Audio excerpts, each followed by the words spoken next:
Hello everyone, and welcome to the Home of Wargamers live show. Today we are celebrating strategy games. Slitherine has been developing and publishing strategy and war games for over 20 years now. And two missions have always guided our choices since the very beginning. From day one, we wanted to make strategy and war games for a core audience. Now, we never tried the shortcuts, right? We always wanted in our intention to address these games to a number of players that was very specific. And of course, we always wanted to attract new audiences and appeal to a wider spectrum of players. But we have never done that at the expense of gameplay, or depth, or complexity. In short, we never shied away from the word niche. Because, you know, niche is a good thing. If you embrace the idea that it doesn't mean small, it's kind of a passion for something very specific. It's a dedication, and we desperately wanted to build a solid business around this passion and this dedication. This is the second part of the mission, right? Building a solid business. And doing that for such a long time in the video games industry is very hard, believe me. You know, this has been a long journey, and the video games market is super unforgiving. It can swallow you very, very fast if you commit any mistake. But in all these years, we managed to do all this thanks for very solid management. All of the management of Slitherine has been knowing each other for over 15 years. We've been working with each other for 15 years. And people like JD and Ian and Eric Rutins and Phil and Richard Evans, we have always worked with each other, trusting each other. We're friends, and we have always tried to fight to make our way in this market. And we have done that growing steadily and fast over the last 20 years. We have built a business that can stand the test of time. And hopefully you will see this more today, because we want to give you a glimpse of what's going to happen in the future of Slitherine and the future of strategy games. Everything you'll hear today is not made with a self-indulgent goal. We have tried to put together a show that's interesting, that's full of interesting news and topics, and you will also see stuff that we have already announced, but also things that we have never announced, we have never showed before. We've got full 4 hours of shows, so try and make some time and follow us throughout. And before we get to the product part, which will happen in about an hour and a half, before that we would like to focus on a more corporate angle. And this is why I'm going to shortly connect with Ian McNeil, the CEO of Slitherine. After that, we'll have JD to discuss the pro work. Following that, we have Dimitris from the Command development team to go through Command and its evolutions. After, we'll have a little break for war games, like our Matrix games, core war games, and then we'll dive into gameplay. Gameplay for us means games that we have already announced and that we will show you for the first time, or show first features for the first time today. So Warhammer 40K Battle Sector, Decent Words 2, and Starship Troopers. After that, we'll have a last hour where we are going to announce you 4 new games you have never heard of. So make sure you stay connected, you stay with us, and you'll see a lot of very, very cool things. Right, so I've used a lot of time already, so let me connect with Ian McNeil, our CEO. Hello, Ian. Hi, Marco. Hi, everyone. Hello, Great Ian. to be here today. Very exciting. It is very exciting indeed. Ian, we have a lot of things to go through, and the idea is that we try to cover with you what it's been like to run a business throughout the pandemic and a growing business during the pandemic.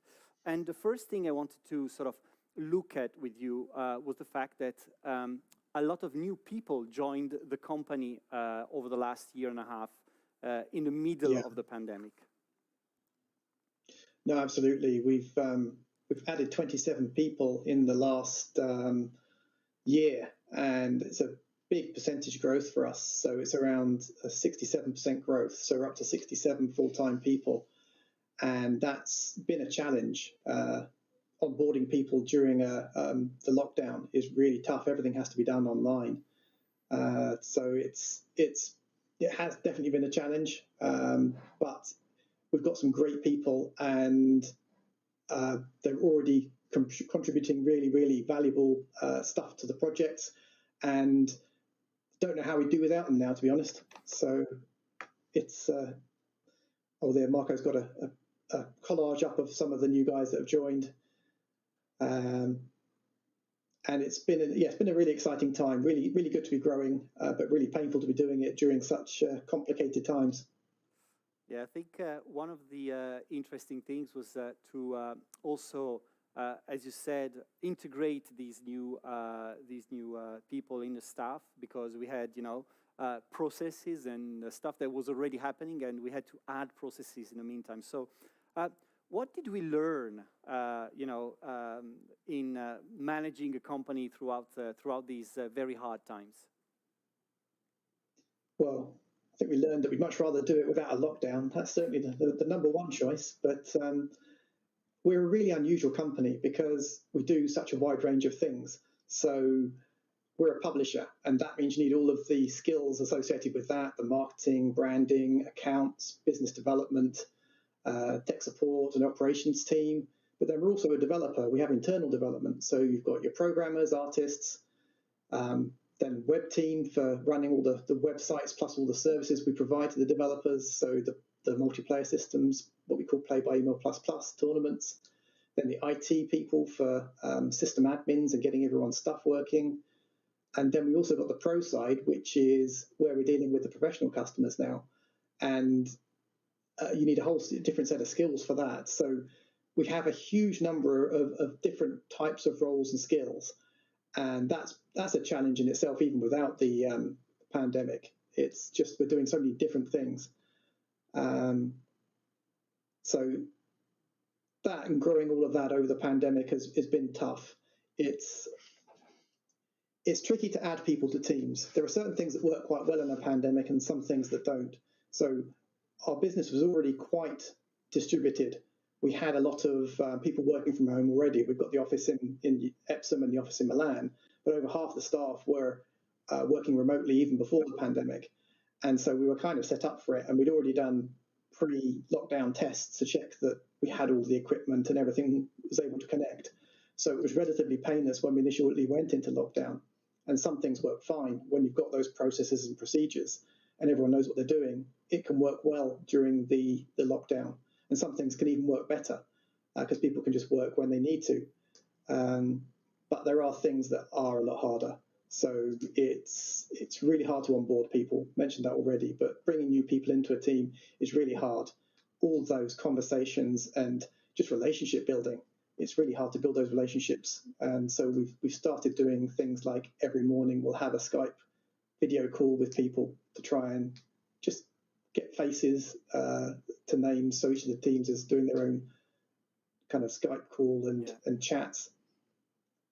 One of the things that I was noticing today, it's the first time I personally saw some of my new colleagues for this event. So it's after all these months, it's been quite outstanding on its own. The other thing we're seeing that's some of the pains of growing in general is that we have a lot of people that we don't know. We have to delegate, and mostly this happens when when you kind of get to know people and when you get to get in touch with them. When you don't know them, straight on, letting go is always a bit trickier, right? Absolutely. Because we're growing, you have to be delegating the jobs. Otherwise, what's the point in adding staff? There's nothing for them to do unless you're delegating something to them. And to start with, that's really tough because we're a very hands-on company. We do have management, but there's nobody that just manages. Everybody's doing something as well. So you might be the marketing director, but you also do an awful lot of actual work rather than just herding people. The first time you kind of hand these tasks off and then you realize that the people are actually able to do it, it helps build your confidence. The people we've been adding some great people recently, and once they're able to take that role and run with it, it starts to make you realize that it is possible to hand these things off, and it gets easier to hand more things off. And my plan is to hand everything off and go and sit on an island in the Caribbean somewhere, but haven't quite got there yet. It's not a bad idea. It's not a bad idea at all. One of the things that I was noticing is the sheer number of products that we are trying to handle at the same time. And we have some announcements today and things that are coming up shortly. We have almost a release a week. So one of the things that was interesting to see was the number of projects that we handle. There's, I believe 39 active projects right now. Yes, it's a lot of projects. And for our size, we do an incredible amount of work. So for the size of the team, we're making a lot of stuff happen. And to do that, we've had to put a lot of processes in place. So over the years, we've kind of refined our processes and our systems and streamlined things. And now we have a really, really good way of getting through things. Everyone knows exactly what their responsibilities are, and it's working really well. So we've got a lot of different teams we're working with, and they range in size from, some of them are one-man teams, and some of them are big developers like Creative Forge with nearly 100 developers. So it's a vast range, and the kinds of games those teams can make is obviously very, very different as well. And we're continually adding new developers to our kind of community as well. So we're always on the lookout for good new opportunities or good new developers and good new games. And those relationships we like to build. We don't like one-game deals. We're really looking for long-term relationships where we can work with developers over a long period of time. Yeah, it's been a challenge, I think, especially in this phase that we used to meet with our developers at least once a year or at the shows and so on, and now we started completely new relationships with developers we have never met, and we almost are in this situation where I remember back in the days where we had maybe small developers like 2-3 people team that were working remotely since forever and they've never met each other. And I thought, how's that possible? How can you do that? And now we're into that situation, and I find it almost like surreal. It's a very interesting situation to be in, to be placed into, especially when you have to work on projects that are increasingly more complex and difficult to handle. No, definitely. When you've got lots of moving parts, everything's getting more complex. The number of roles, even in game development, the roles are becoming more specialized and more kind of fragmented. So you need different people for doing different parts of the system. And so we're quite often outsourcing large chunks of work these days. So we used to do a lot in-house or in team, but increasingly we're outsourcing specific tasks that are very specialized out to either art houses or coding houses or wherever, really, just getting the skills in where we need them and trying to keep our core development teams as the more generalists. And if we need those specific skills, we bring them in as we need them. Yeah. One of the interesting facts here is that, as you mentioned, we started working with, with bigger teams and teams with more structure and that are able to maybe handle 1 or 2 projects at a time. Now we've also kicked off the K project, which is a good way of remaining anchored to the traditional indie games that we started with. Yes, definitely. So the larger projects, by nature, they're less risky. You generally you're looking at someone who's already established. They can make a certain type of game, and you're kind of taking that game and making the most of it and upgrading it and improving it visually and refining it. But you don't get the chance to experiment and do the kind of the wild and wacky ideas. And the K project is a great opportunity to do that. So these smaller independent developers come up with some weird and wonderful ideas, things that we can't justify allocating a large team or a large budget to, but some really innovative stuff. And so it is a great way of keeping in touch with kind of the indie roots and our indie roots, and helping those developers to get established as well. Yeah, I think ICBM was a very good example of that, with massive success and a growing number of players, even currently, right? One of the things you mentioned, Ian, was that we now release almost something every week, right?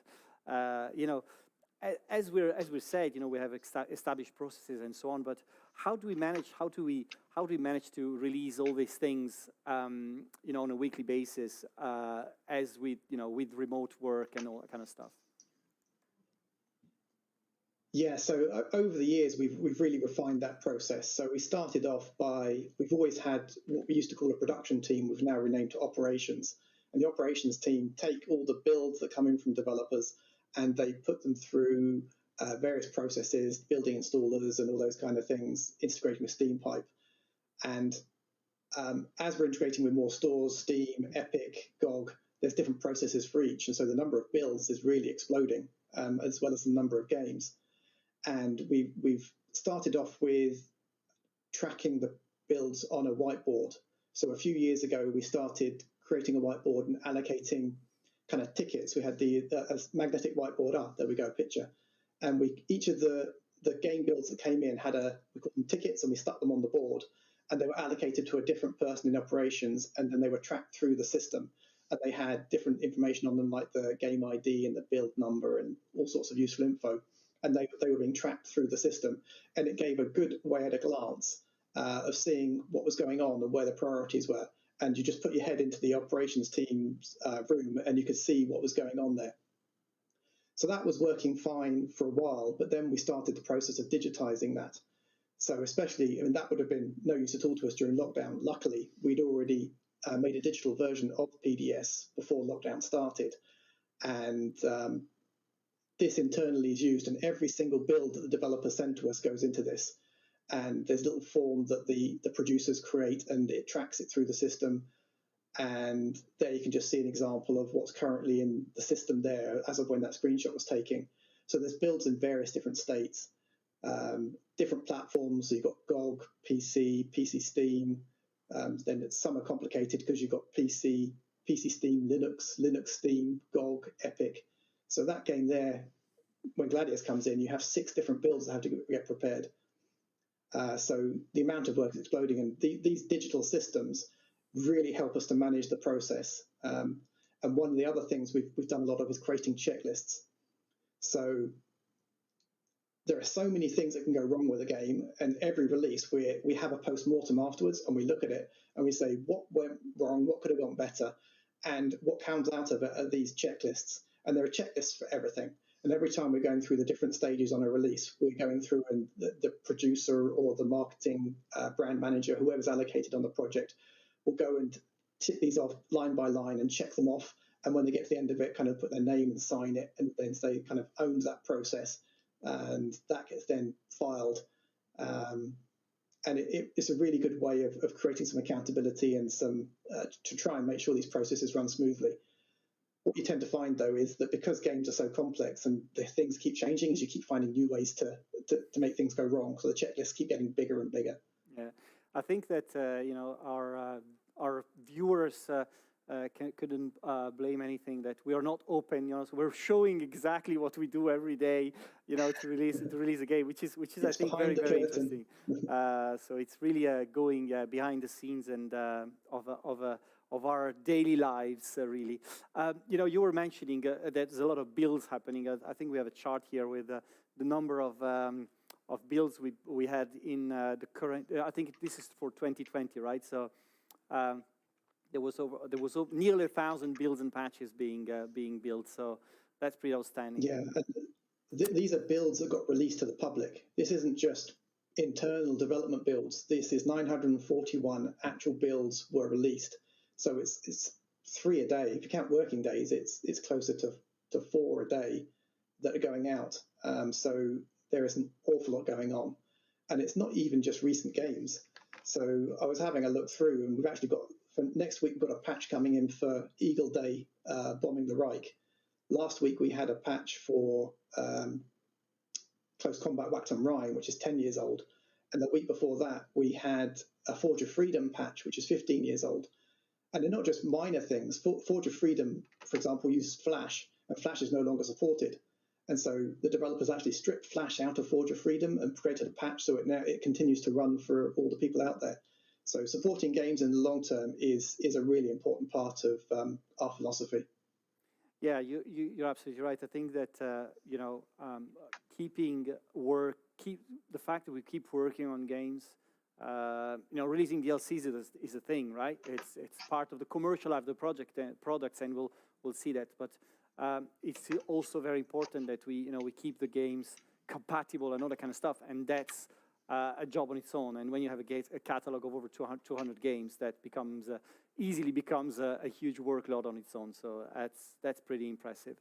And the other thing we were mentioning before, with Gladius having an inordinate amount of builds whenever we have a new release, we are now present in over 100 storefronts. Just to give an example, today we're announcing 4 games. All the product pages for these 4 games will have to go live at the same time. We also have Battle Sector, Warhammer 40,000 Battle Sector pre-orders going live. Coordinating all of that is becoming a huge task on its own, because there's all the storefronts, there's all the product pages you have to check and make sure that all the materials are used in the proper way. So, big number of builds, big number of stores.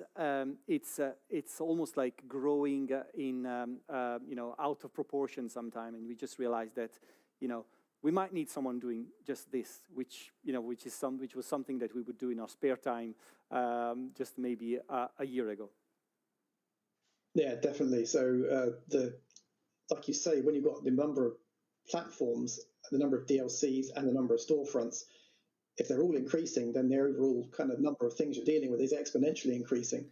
And there are, like you say, new job roles appearing for.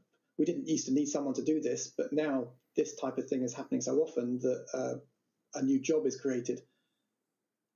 It's a good opportunity if you get your CVs ready, because there's always something potentially appearing on our career page. So make sure you watch out for that. Another important part is having active projects. So Gladius is a good example. Panzer Corps 2 is a good example.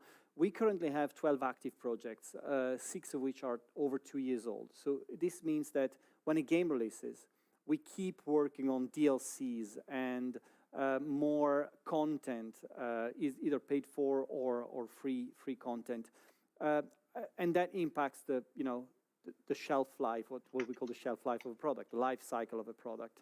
How do we decide how long the life cycle of a product is, and how do we sort of manage that in a proper way?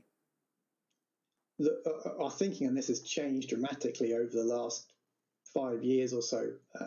If you go back, the number of DLCs we used to do was far lower, but the whole industry has changed, and it's moving towards what they're calling games as a service, where there's a lot of free-to-play games, or there are games that release and they keep producing content, because it's very hard to get attention. There's so many different ways to spend your time now that getting people's attention, getting eyes on your game, and getting players is really hard these days. And once you've got those players, you need to make the most of it. And so that's why there's a switch from making a game, moving to the next game, onto making a game, developing that game, developing that game, and developing that game. The whole industry is moving in this direction. And in general, we're looking at every game now as how can we build a long life to this. So when we're starting out, we always want to have a game that has a real future. There are a few exceptions where we know there's a game we're making which is very hard to build on. So, for example, the Strategic Command style games and the Field of Glory Empire style games, they're real flagship titles for us, but they're very hard to carry DLC for because they just don't suit that model. But they're still the kind of games we want to make. But wherever possible, we're looking to build a long-term future and a way that players can invest more time in it. Because we're finding that players increasingly want to look at a game and think that this is a game I could be playing for the next 5 years. And quite often, if they can't see a way they can be playing it for years to come, they won't make the purchase decision to go in and buy it. The vast majority of them won't actually play it for that long, but they have this idea that they will. And so you've got to have that proposition there to get them to adopt it. Yeah.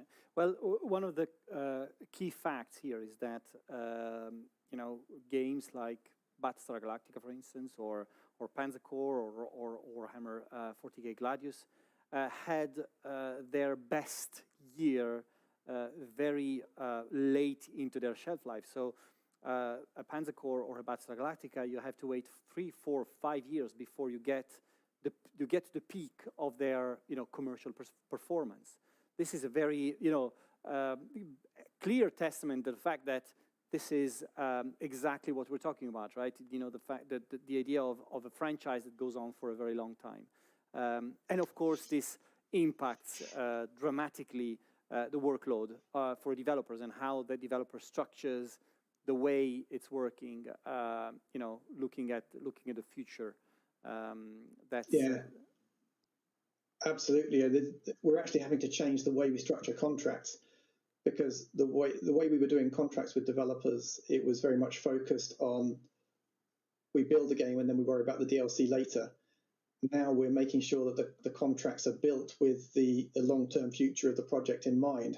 How are the DLC going to work? How many DLC can we build into the base contract? What options are we going to build in for future DLC? All those kind of things. It's stuff that, it's impacting everything.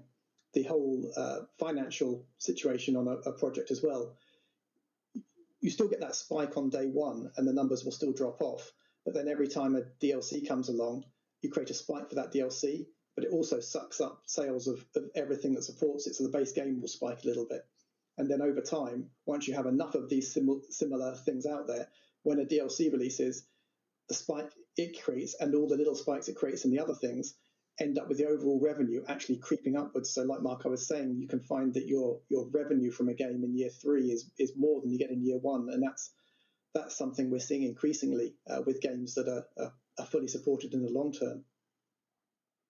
Well, Ian, we're kind of given an idea of what it was like to run the business over the pandemic. I think in my initial note I was saying we stay true to our roots and we want to keep working on strategy and war games and develop further the potential number of players for our games, and we'll see about that when we announce the new products. Is there anything you want to say about where we come from and where we're going as well?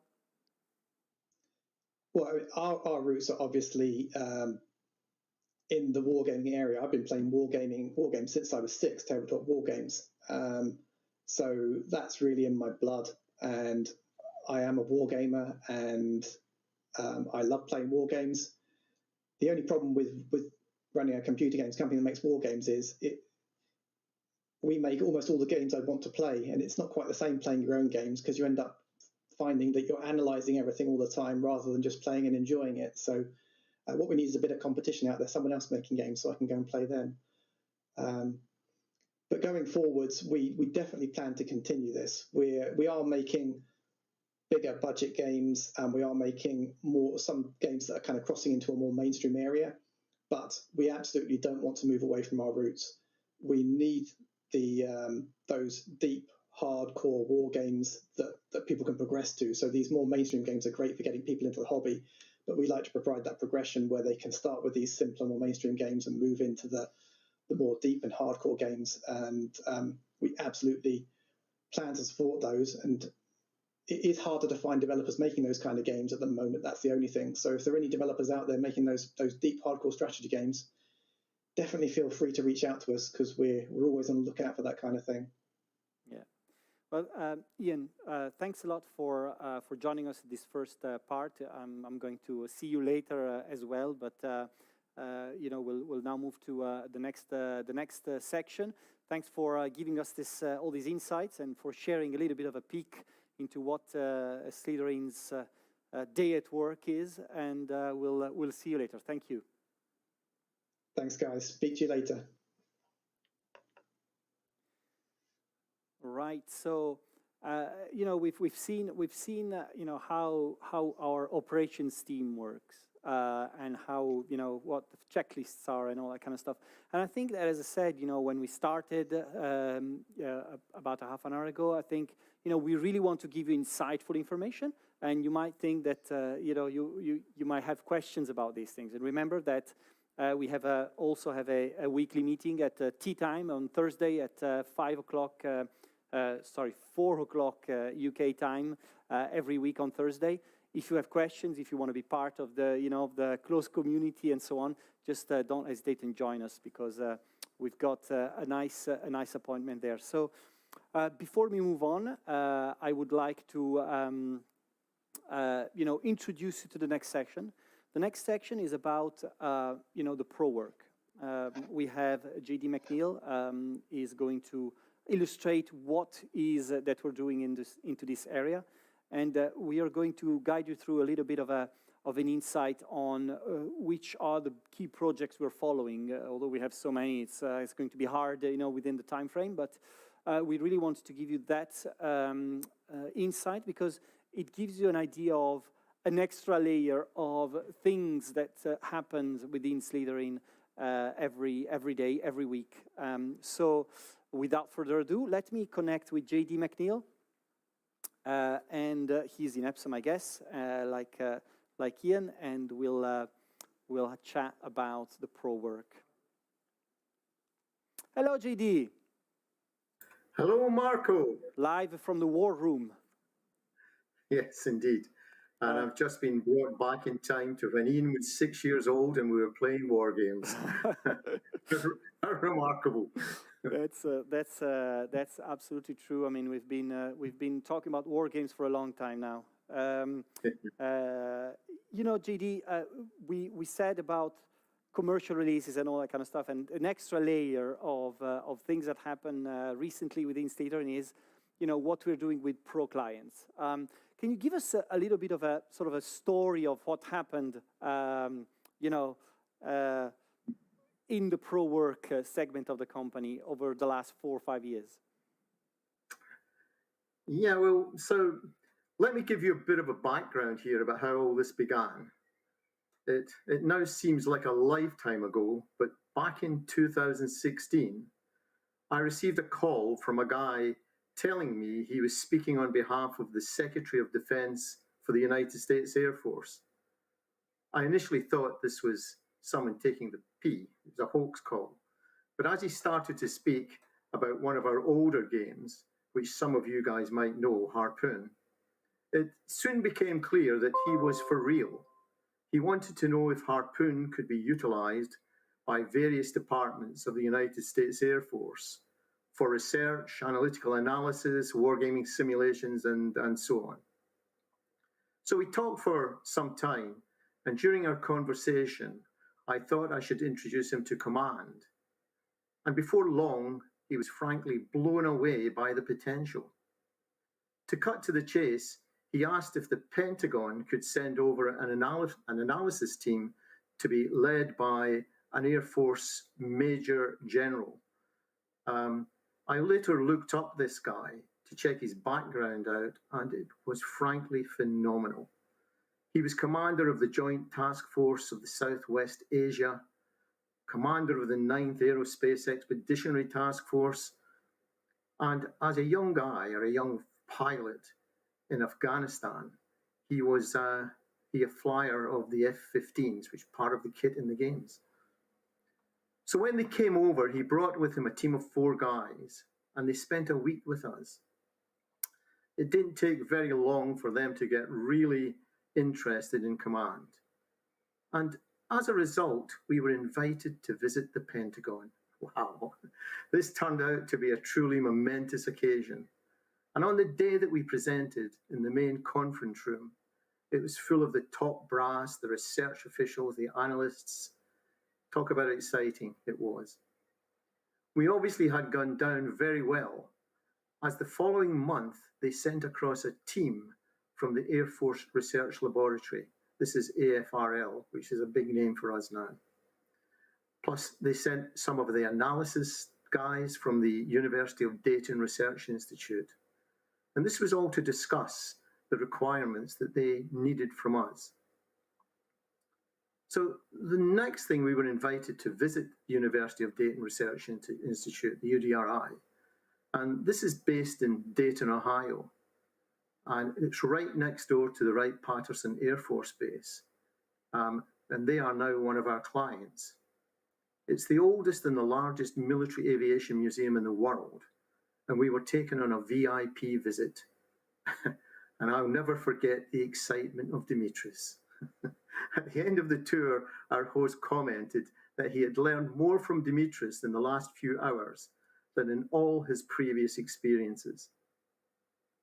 So for us, a new era was born, and we have now been invited to the Pentagon on 3 separate occasions, and quite clearly the word has spread.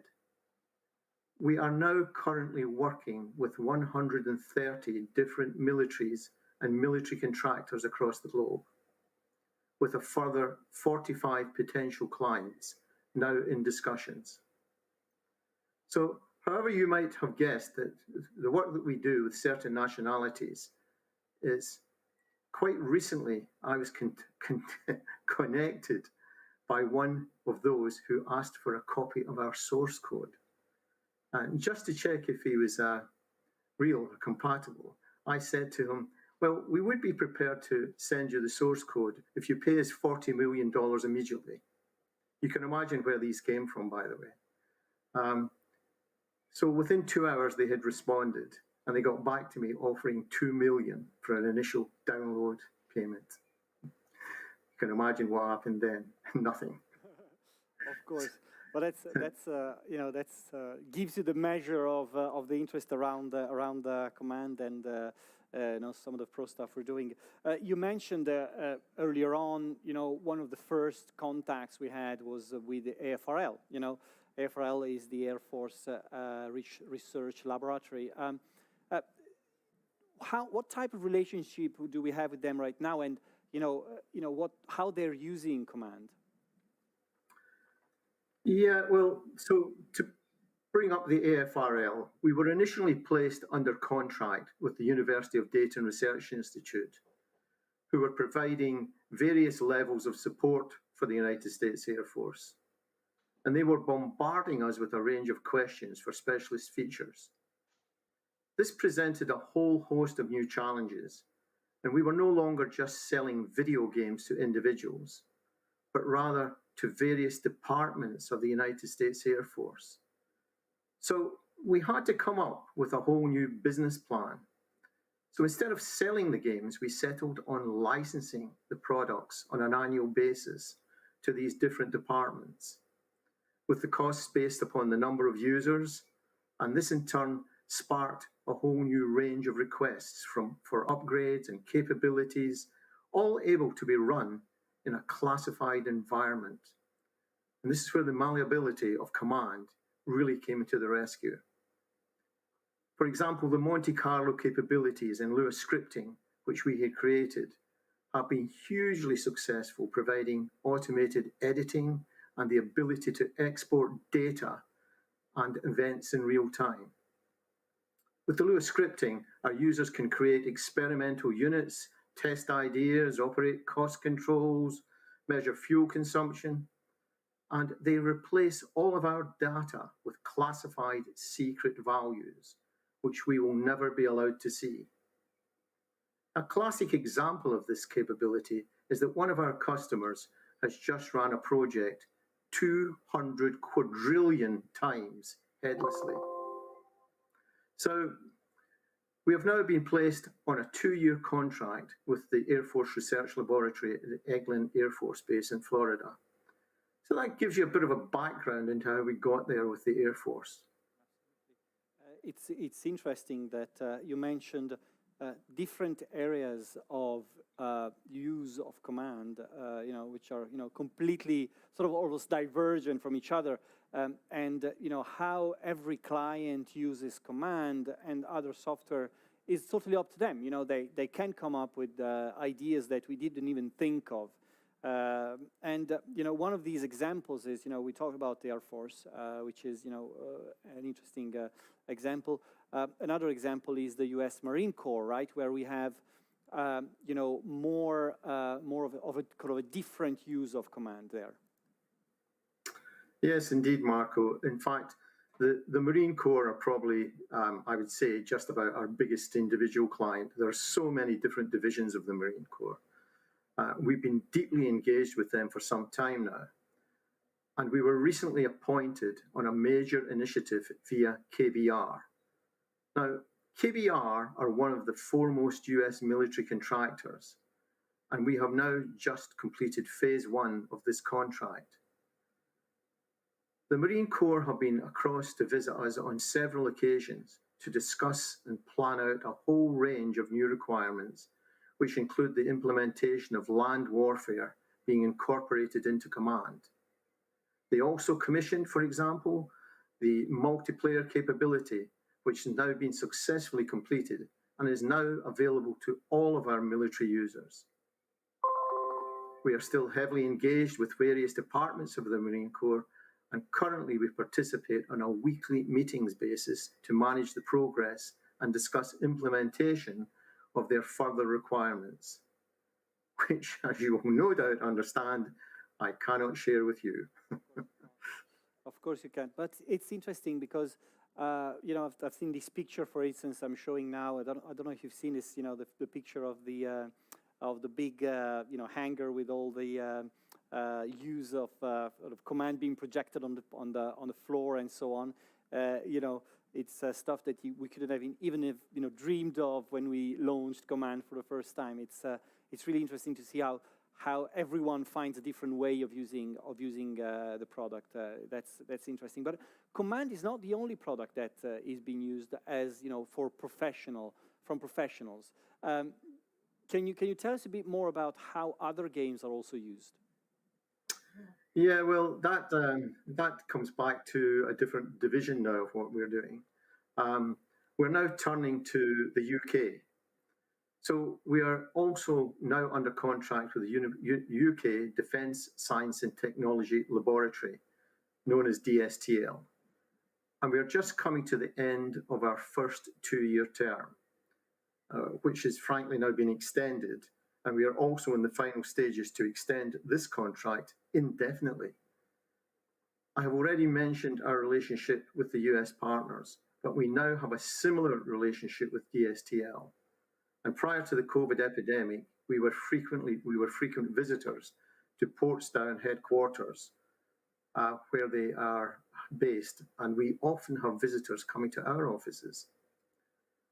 An interesting concept here is that they have been appointed us as a sole source contractor. This means we can be placed on contract without having to tender or compete against any competitors. This is recognition of the fact that there is no one out there who can offer the services or products that we do. DSTL does not only work with command, they have also added land warfare capabilities into their requirements, and they have selected flashpoint campaigns and combat mission from our catalogue of products to progress these needs. Other games are now being looked at as well.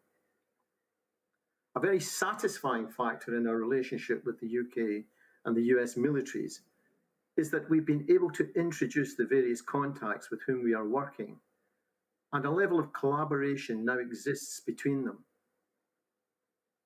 We are also providing various products to the British Army Fight Club and to the United States Marine Corps University, and these are being widely used as a training capability for the military.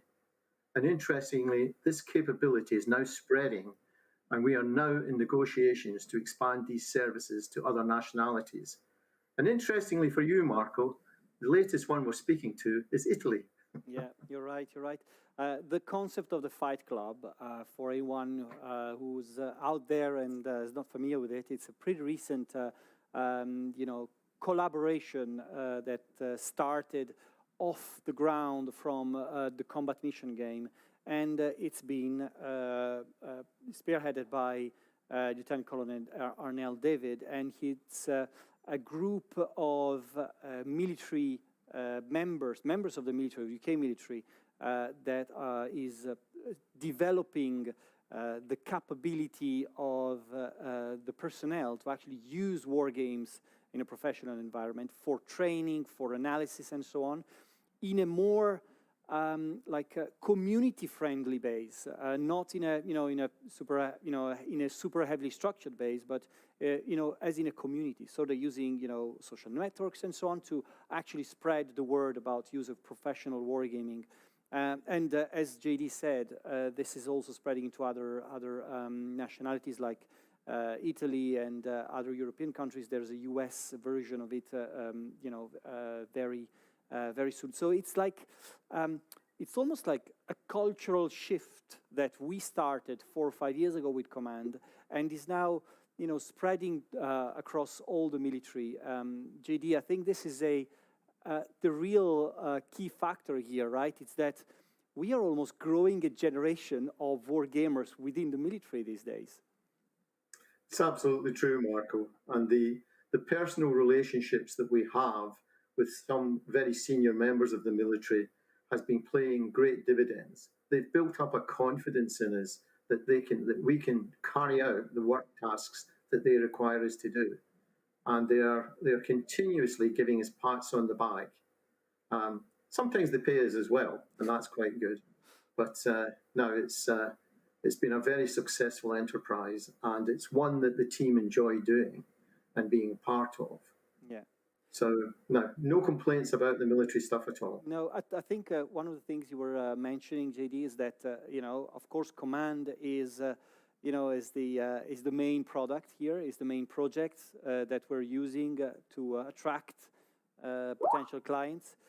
And we are just shortly going to be connecting with Dimitris, the Command development team, a Command team that's been growing immensely over the years.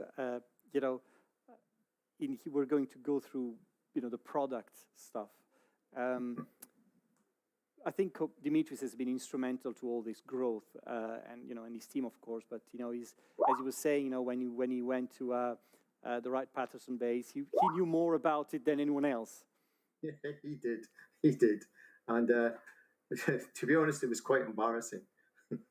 He would walk up to pieces of equipment in the museum and start talking about it, and the guy who was the guide showing us round, he was totally bamboozled. He didn't have a clue. Yeah. And Dimitris was there rabbiting on about it. It was a great fun experience, and it's been an exciting adventure, and it continues to explode.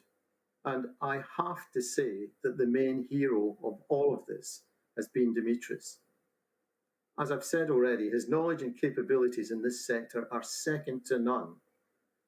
And as I said earlier, he continues to surprise our clients and the product users with his depth of knowledge of their systems. He knows more about it than they do. So I can't say enough. Yeah. Well, thank you for your time, JD. It's been really interesting to see, what the experience with the Pro client is currently, and we look forward to a future event to see what the progresses are, and you can tell us about these. Yeah, indeed. I'll now just go and have a wee drink. Okay. I will see you later, JD. Cheers. Bye-bye.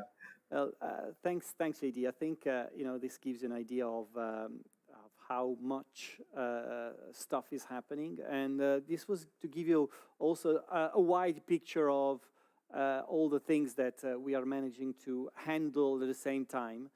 We are going to shortly connect with Dimitris about Command Professional Edition. Before we get there, JD said a very true thing, that Dimitris is instrumental to that specific part of the business. And I mentioned before, the partners of the company are instrumental to these bits of the business as well. JD, Ian, Eric Routins, Phil. We showed you at the beginning the picture of some of the new personnel and new employees of the company, people that started working with us during the pandemic. I think people are what drive what we do. We try hard to make sure that people we work with and work with us are giving a substantial contribution to the business, to the future of the business. And I think Dimitris will be there to show you, to explain that very, very clearly. Let me connect with Dimitris. Hello, Dimitris. Hi, guys. Hi, Marco. Hi. Well, I've got a good news for you. I think we saved 3 or 4 minutes on previous slots. So we've got a bit more time to talk about Commander. Let's use these wisely. JD has already kind of laid out what we do as a general picture on the pro work, but you work on Command, and Command. You've been working on Command forever, I think now. And quite true. Yeah, and you have now basically 2 babies, right? You have Command Professional Edition, and through grown-up kids, I guess, and Command Modern Operation, which is the consumer version. Do you apply different philosophies and priorities to these 2 versions? Absolutely, because essentially we're talking about 2 distinct products with different priorities and different philosophies of development, as you said. So the commercial CMO is pretty much a standardized product. It is very much a game on top of a simulation engine, as its player base knows. The user experience and the entertainment value are paramount. We are very careful to deliver a well-curated experience that players will actually pay for. In that vein, we make sure that everyone enjoys the same simulation engine, accompanying data, the content, both the built-in and any subsequent releases. And there is also the fact that because it's a commercial game, it is of course entirely GUI-driven. The graphical user interface is paramount. Although, of course, there is also the ability to use scripting as a means of enriching the scenario. The graphical side is still the premier means of interaction. On the other hand, you have the professional version, which has entirely different focus. It is first and foremost a professional tool. So in that aspect, the simulation engine is front and center. One other thing is that because of the as JD explained, we have very diverse user base, and each customer has different priorities. Some of the customers want to use Command for staff training, officers, etc. Others want to use it for modeling and simulation, for analysis, even more recently for teaching AIs and through machine learning how to improve tactics, etc. So you have a very diverse set of requirements. So by necessity, you have to have a very customizable project, and making Command malleable to each of those different requirements, as JD previously mentioned, has been a key requirement. So you have things like a fully editable database, fully overridable mechanics, the ability to connect Command with any existing other simulations to selectively override any internal sim mechanics. So you can pretty much use as much or as little of the simulation you want. So we're talking about a widely different priority and philosophy of development.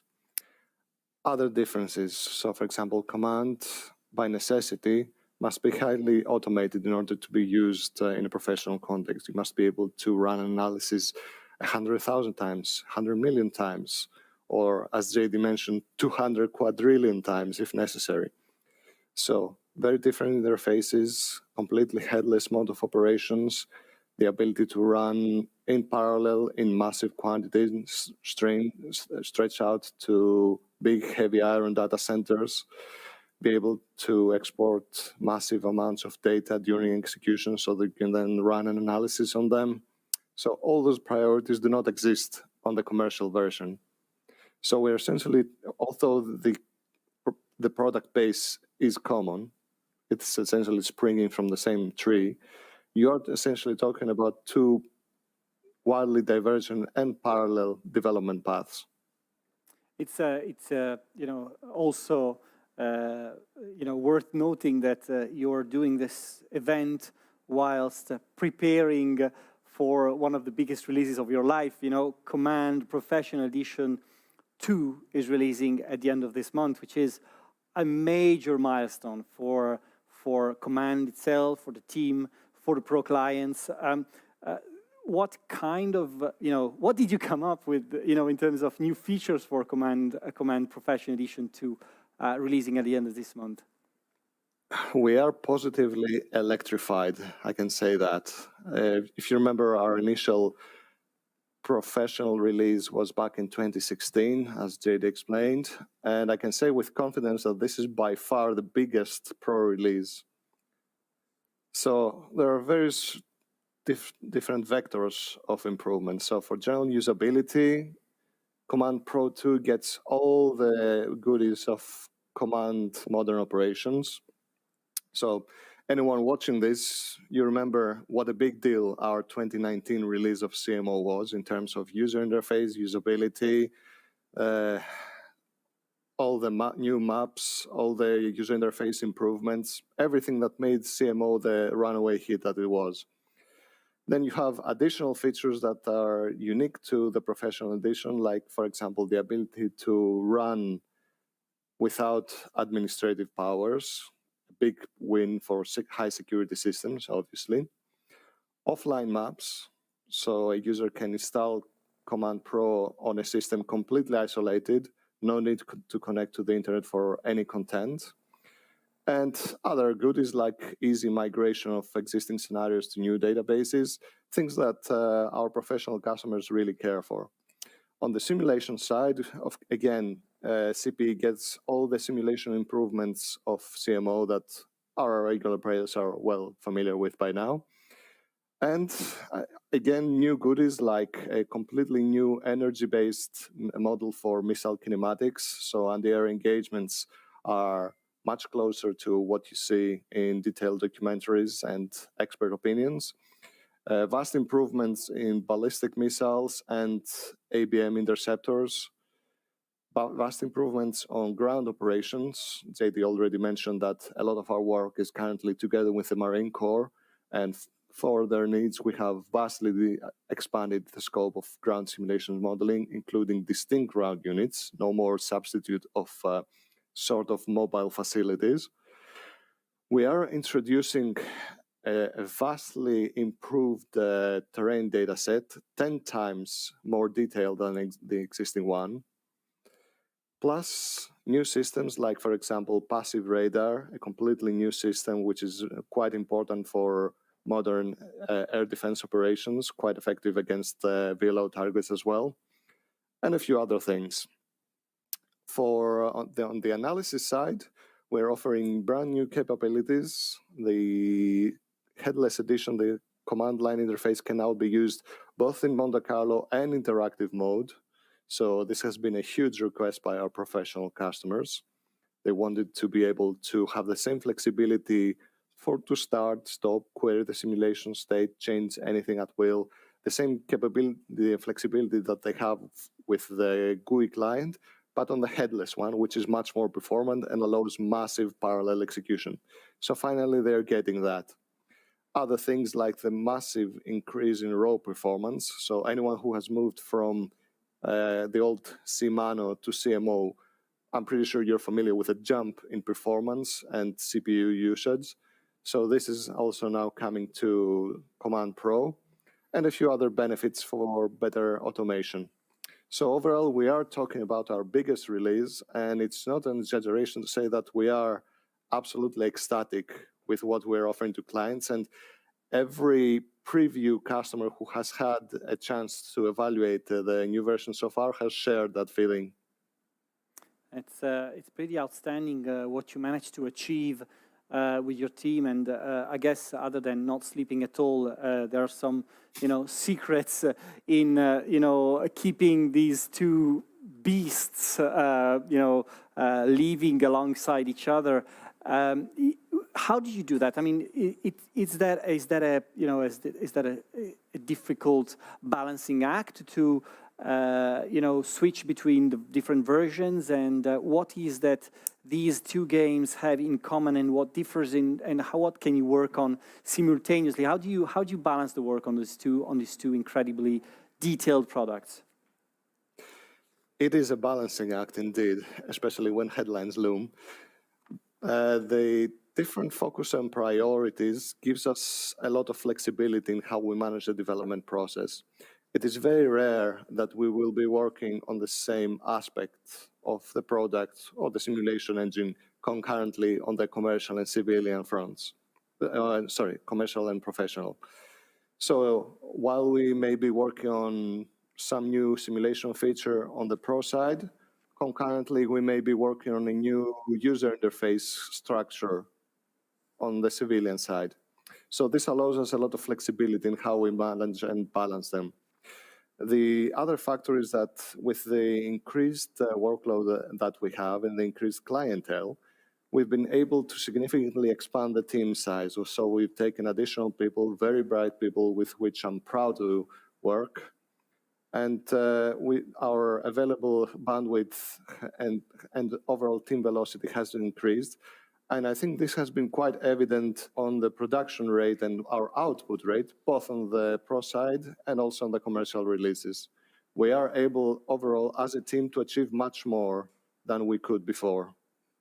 It's one of the things that was interesting is that you went on from a commercial version to a professional version. Now the two things are almost like two separate things, but are commercial, commercial players, civilian players, likely to see any of the big improvements you're doing on the pro version? What are the features that you're planning to, implement back into the civilian version, going forward? So this has happened already in quite a few cases. I mean, if you remember our CMO release in 2019, it already contained a few features that were previously exclusive to the professional version. Things like, for example, the ability to merge multiple scenarios together, which was initially an explicit pro request, the ability to visualize the simulation in TAC view, or the addition of the line of sight tool. All of those were previously existing only in the professional version, but we decided to move them to the civilian release as well. And this is a continuing trend. Every time that we add something to the professional version, we have a very serious internal discussion as to whether this makes sense to be moved eventually to the commercial section eventually. Now, this may be done soon after being introduced to Pro. It may take a while. It may take some serious re-implementation because the way that you're presenting it on Pro doesn't really work on Civ. Or it may need to be temporarily shelved while other things are under construction. It is a case-by-case thing. So just to give you some examples of things that are under very strong consideration to come to the commercial release, we have the vastly improved distinct ground units, which we introduced recently on Pro. The ability to use offline maps. We know that this has been a very frequent civilian request. The addition of new systems like PCLS, the passive radar that I previously described. Other new sensor and weapon types. And I guess the elephant in the room is multiplayer. It has been requested at length. It's already in pro, and we very much want to see it on the commercial section. It's a tricky one, that one, right? The multiplayer. It is not an easy one to implement and to make available for commercial players.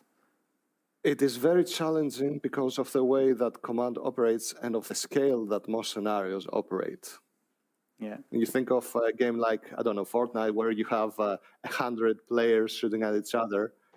100 players is not even table stakes for Command.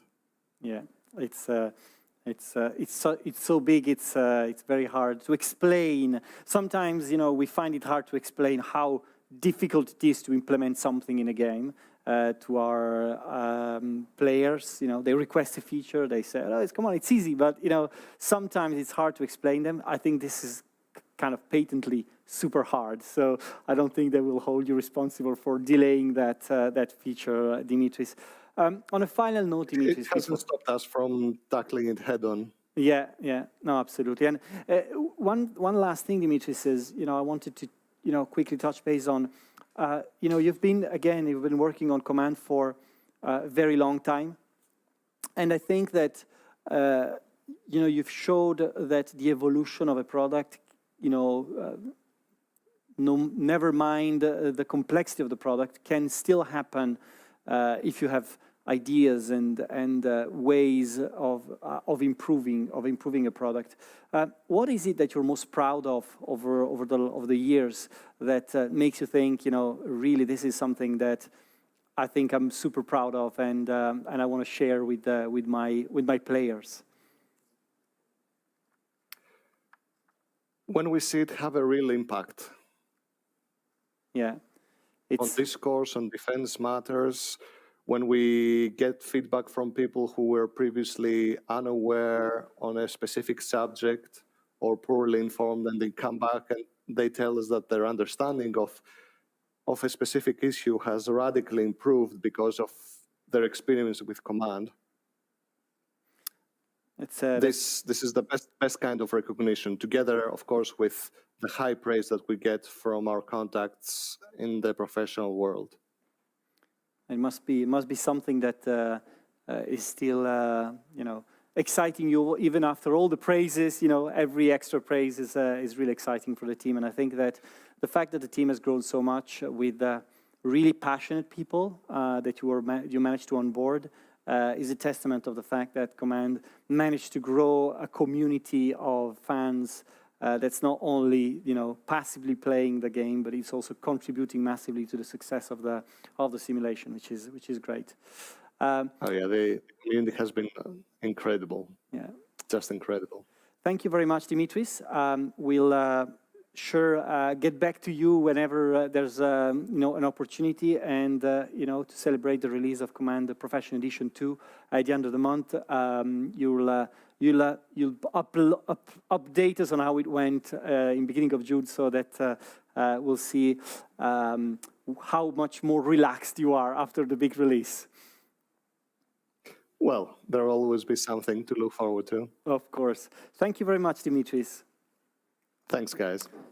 Right, so this brings us to the end of this first part. I'm going to now, you know, give you an outline of what is happening later. Now, it's the first time I'm used to do this, you know, tea time and, you know, our weekly meeting, and I can see the chat and I can see what people say and so on. I won't be able to, I don't see the chat, so I don't see what the comments are so far. It's harder for me to interact with everyone, but let me say, now we have a pretty extensive part where we show you games. First of all, we have a video that's kind of chunky video. We show you all the war games we are working on, stuff that's just been released. So we'll start from Warplan Pacific, which has just been released, and we'll guide you through other war games you might know or not know about. There's some announcements there as well, by the way. After that, we have a session about Warhammer 40,000 Battle Sector. I remind you that Warhammer 40,000 Battle Sector has just been released for pre-orders on Steam, and you're going to see today some stuff that we never showed. I promised you that we were going to show stuff that was never showed before, and that you didn't know some of the things about the game, and only today we're showing you part of this, and there will be more as we go. Then we have a Distant Worlds 2 section with the Eric routines. And again, you'll see some pretty cool stuff in action. And then we have the first appearance of Starship Troopers live gameplay. So no pre-recorded, nothing that's pre-made. You will see everything in action with UI, with everything else. So make sure you get ready for that. I'm going to give you 5 minutes or something, and then let's go with this War Games video, and I will see you later for the big announcements. I'll see you later.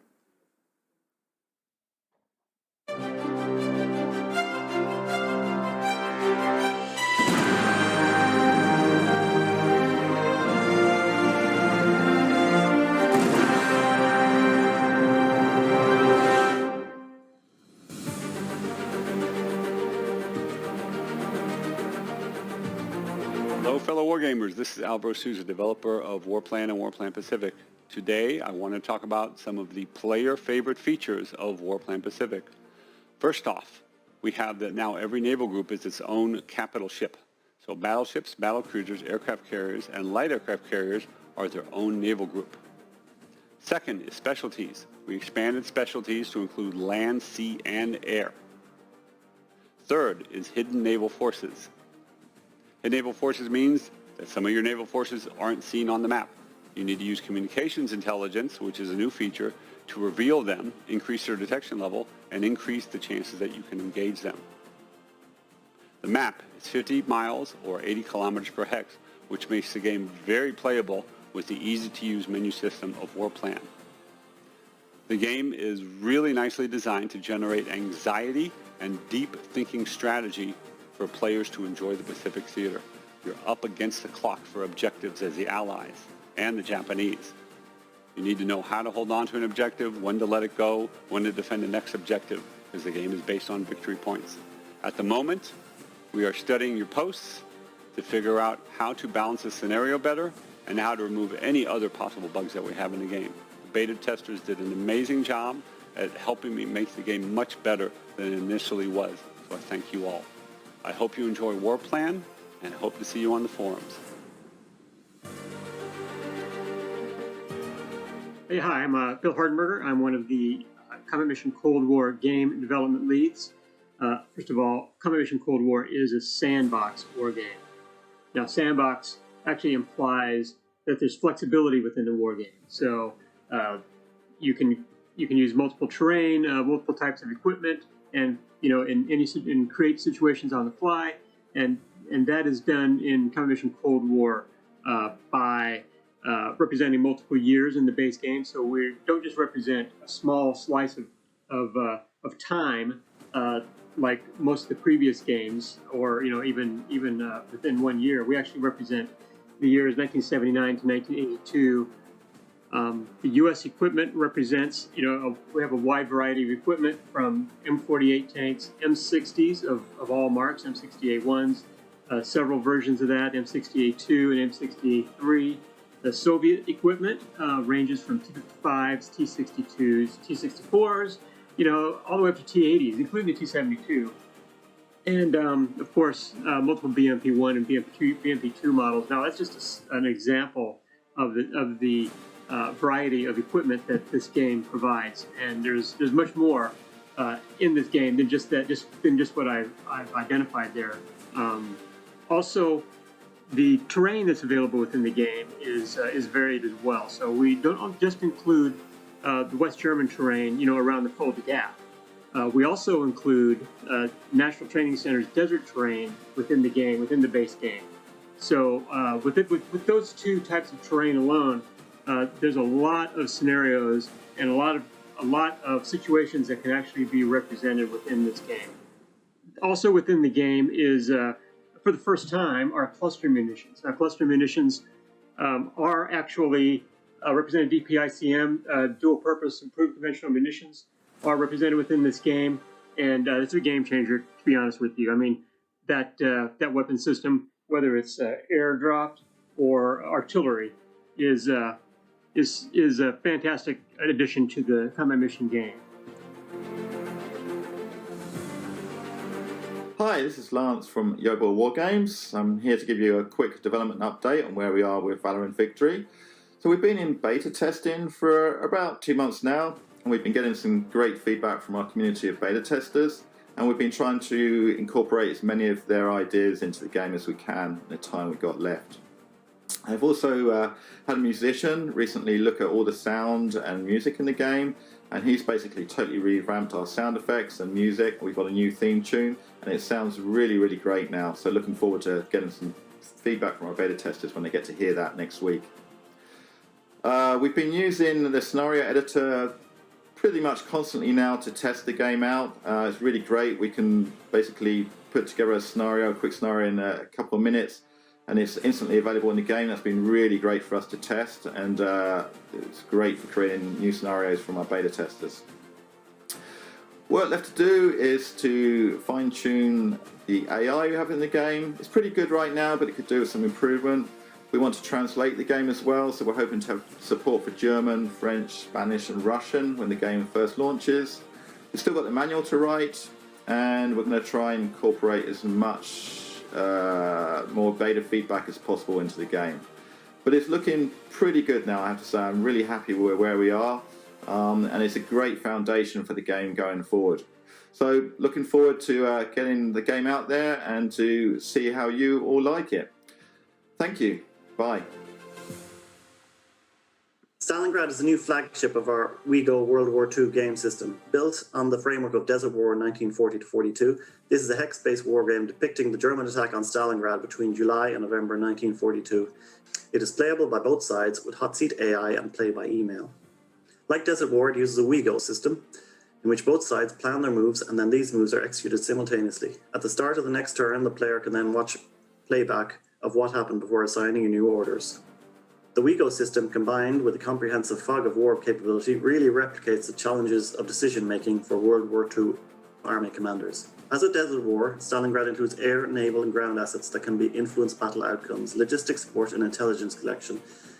So what's new to Stalingrad? There's a lot, so let's just focus on the top 5 gameplay influencers. First, there's a new combined breakdown feature. A regiment, for example, can either be represented by a single regiment counter or alternatively by 3 battalion counters. Second, new terrain types. There are city hexes with double stacking limits, steeps of course, and major and minor rivers, as well as bridging engineers to destroy or repair bridges and create pontoons.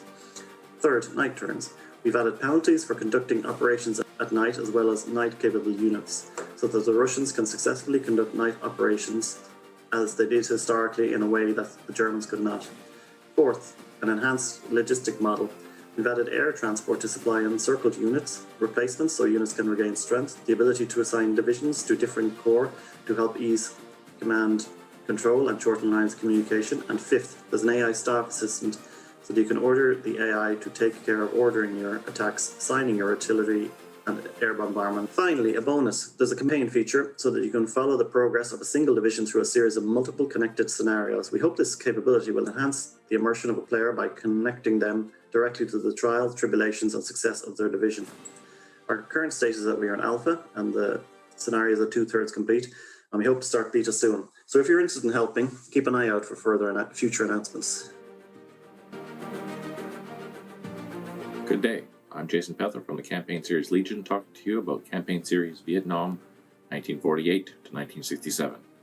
It is a new turn-based tactical wargame that focuses on prominent battles during the French Indochina War, the Vietnamese Civil War, and the initial years of free world involvement in Vietnam. You can read through the detailed player briefings to help navigate yourself around the enhanced Campaign Series event engine. There's a new and improved combat assault system, a new airstrike system with varying ordnance packages. There's an enhanced fog of war, enhanced reporting, enhanced spotting, and so much more. After years of development, we finally have a programmed opponent worthy of the name. There are new terrain types, a plethora of new unit types, and many new unit capabilities. We have a revamped toolbar, updated user interface, and reporting customizations. There are hundreds of other improvements across every aspect of the game. As usual, you can use the detailed order of battles and the master maps with the included editors to make your own scenarios. While the game looks familiar, Campaign Series is nothing like you played before. We are in the preliminary beta phase, and Campaign Series Vietnam will be coming late fall 2021. Take care and good gaming.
everybody, and welcome to the Warhammer 40k Battesector live showcase. My name is Alberto, and I'm brand manager for Battesector.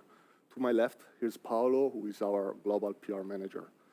We are about to connect with David from England, who is producer for Battesector. Hello, David. How are you?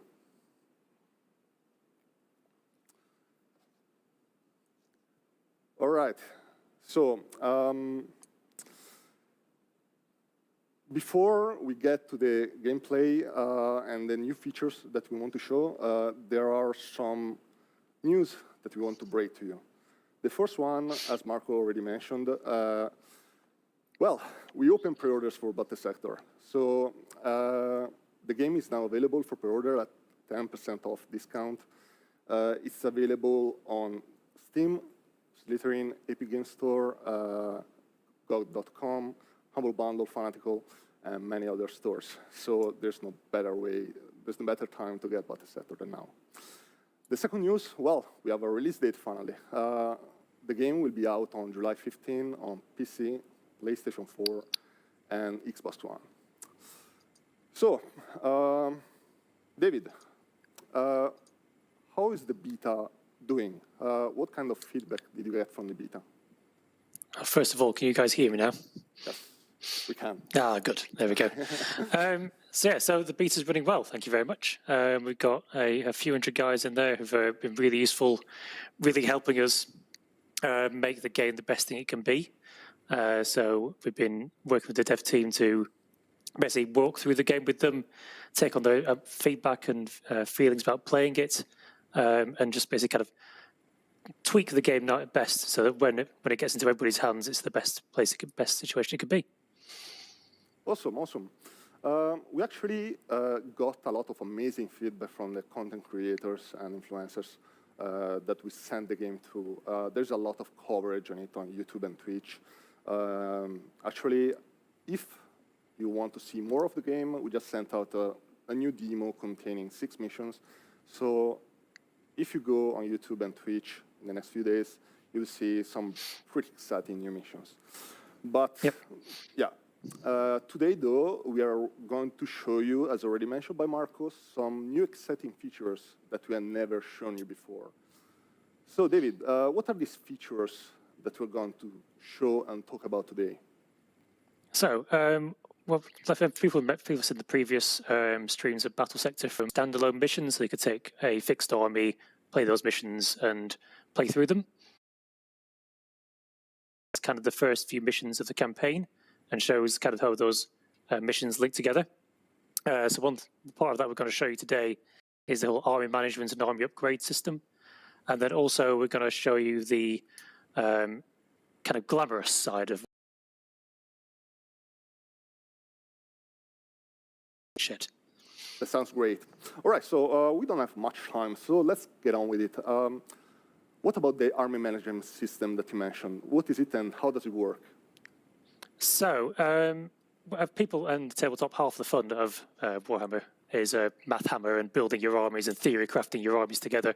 So what we tried to do is give everybody the chance to kind of build the army they want to take into the battles. So this is both in campaign, but also in skirmish and in multiplayer. You can basically choose to what units you want to take and how you want to equip them. So you're sort of seeing in the background here, you're seeing one of the few dreadnoughts from the Blood Angels. They come with certain skills, but also they can choose their loadouts if they want to take the Stormbolter for utility use, the Heavy Flamer for melting groups of Tyranids up close and central, or the Melter Gun for more long-range armor-piercing punch. And each of those, as you take them, they kind of adjust your points as you might expect on the tabletop. So these guys are some of our Death Company for Blood Angels.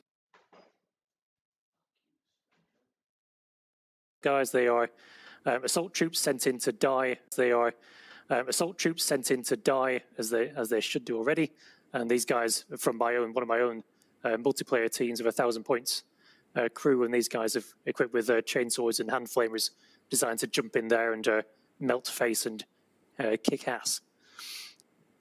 Sounds great. So this is very similar to the tabletop, I see. So I'm pretty sure that this will please Warhammer 40k fans. Yeah. But you mentioned that there was some system to upgrade your army between each mission to the next and acquire new perks. What can you tell about that? So as you go through the campaign, you basically start out with it's basically to help players get into the campaign. You start out with mostly just the basic actions of run, shoot, chainsaw to face. But as you go through, you earn these kind of HQ upgrade tokens for succeeding in your endeavors on Balfour, and you can then use them to upgrade new perks and abilities and weapons and command point skills.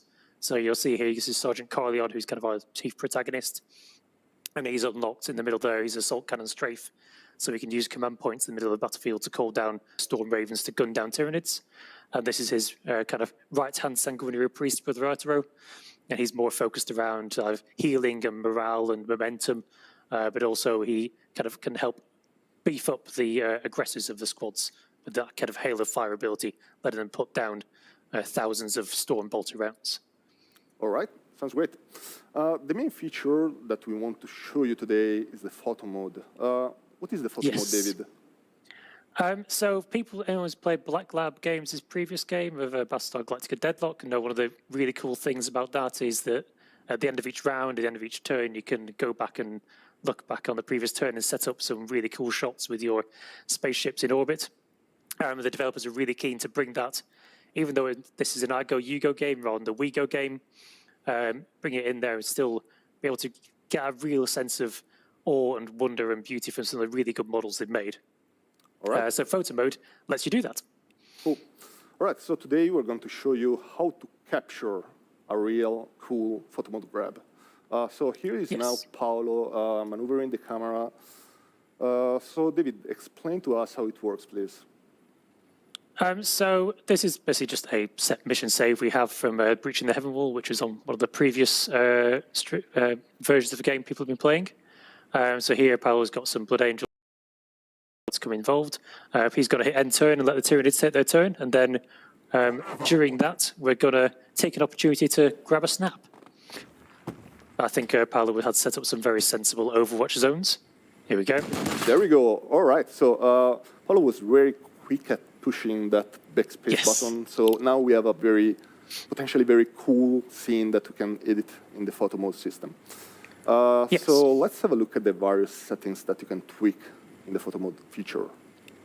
Yeah, so it's kind of got the photo mode camera is essentially set up kind of like a real world SLR. So lots of settings in here what you might get from if you're used to photo taking in the real world. But there's also some key helpers because it's a video game, not the real world. So it's got a couple of rotation modes, so we can either have the camera orbit around a fixed point or fly through, which is kind of more like a straight camera on a thing, but whereas orbit basically focuses on a point and lets you rotate around that point. All right. Then there's field of view settings for choosing whether you want to see like an up-close super zoom or a wider out. Oh, that's a great shot. Look at that. With some massive old fisheye on the camera. And a bit of Dutch tilt if he wants to add a bit more drama to it. It's kind of a specialist thing that's often quite fun. Okay. All right. So. Sorry. Go ahead. Yep. So he's got his second tab here, which kind of focuses on like kind of the focus of the camera. So where does he want the real point of interest in the scene want to be? So Paolo's now kind of spinning it around, framing his shot really in a kind of more interesting manner. So we can set his focus distance, which is basically where is the camera focusing inside that scene. So the further you set the bar, the further the focus point is basically. And then he can use his aperture slider to basically affect how open or closed essentially the aperture on the lens is, which gives more or less depth of field effect.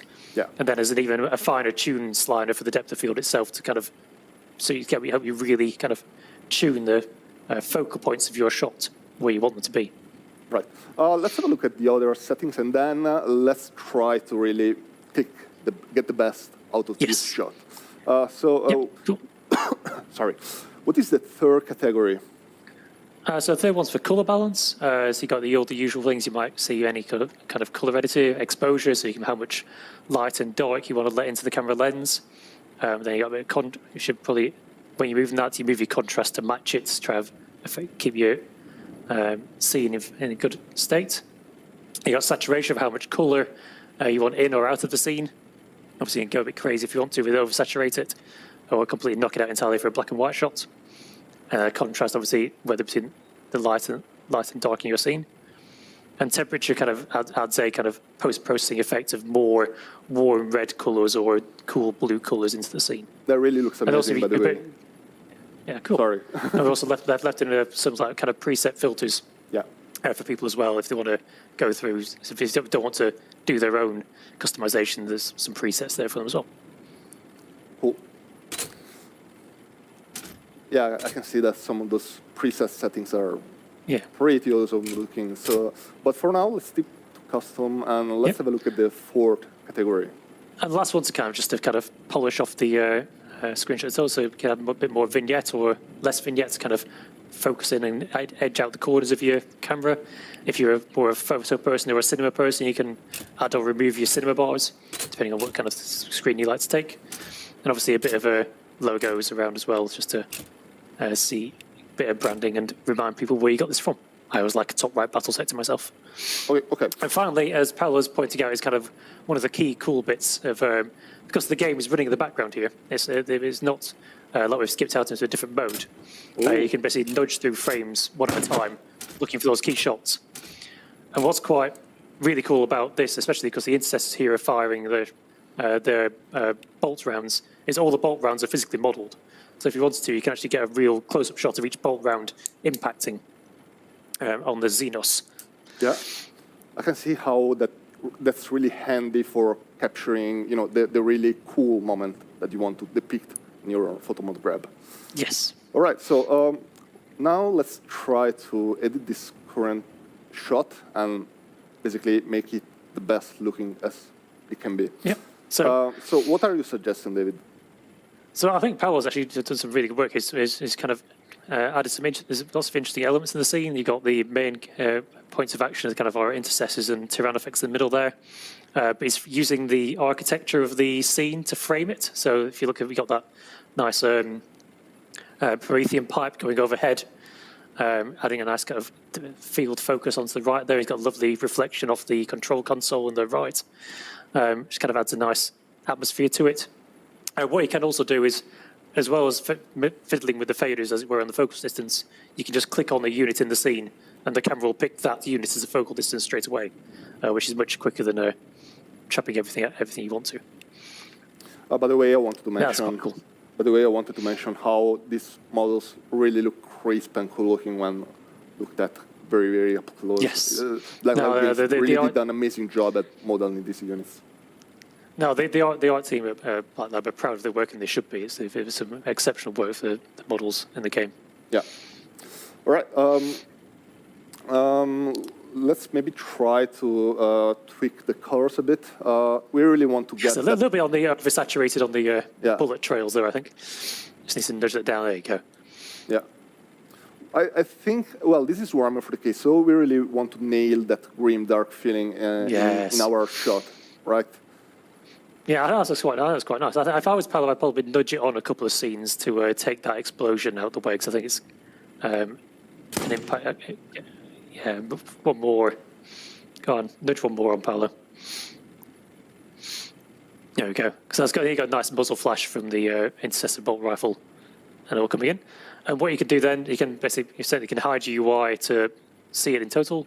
Say, okay, yep, if you like that, press space to bring the UI back up, and just hit enter to save your screenshot. And that screenshot goes into your My Docs. It will get saved to your cloud if you sync it to the cloud. But also, it's accessible for in the game as well. Obviously, because the game's still going on, as soon as you put pause, the game's still happening. So it's a real pleasure, I find, of just going through and just like, oh, this is a great shot, just taking a shot and just getting there and getting those screenshots. So you can sort of see here, this is the one that Paolo has just taken. I'll go in ridiculously, one of my favorite features of the game is that little button at the bottom there, where you can basically tick to show it in the loading screen, which means that as the game loads in, there's obviously loading screens from the game itself, but if you tick that, so that when you're loading each level, you get your screenshots of your past memories, your past victories, your past glories. And I love it. It's a really great reminder of all the things I've done in the game. That's great. Besides, it's a great tool to share on social media, forums, and Yep. to your other friends. Our beta Discord is mostly just full of these photos. Yeah, yeah. Yes. Speaking of which, we have a really nice selection of photo model grabs taken by testers. So let's have a look at them. Cool. Yeah, as you can see, the photo mode is really a versatile tool. The game allows for a variety of different environments and plenty different units. You can set basically any sort of situation. Those shots are really amazing. I mean, some of them pretty look like actual dioramas with miniatures. They're just photorealistic. Yeah, there's a whole thing of Warhammer of like building up those cool dioramas that you see in White Dwarf every month. Yeah. And we really want to give people a chance to do those. Yeah, yeah. I can see Warhammer 40k fans having a blast with this feature. Yeah, right. no, I've spent hours myself just making these. Yeah, yeah, I can imagine. Well, I would spend hours on this feature myself. All right, so this was the photo mode. There's a lot more that we can do with the photo mode editor. Today we only had a few minutes to show it to you, but we'll be back with this, with more content from the photo editor, as well as more features and more pieces of content that we haven't shown before of Warhammer 40k Battle Sector. The game, as previously mentioned, is on pre-order. You can currently get it at 10% off, and it will release on July 15 on PC, PlayStation, and Xbox. So I believe we are pretty much running out of time now. So stay with us, because pretty soon we'll be back with Distant Worlds 2. All right? Thanks, everybody, cool. And see you soon. Thank you very much.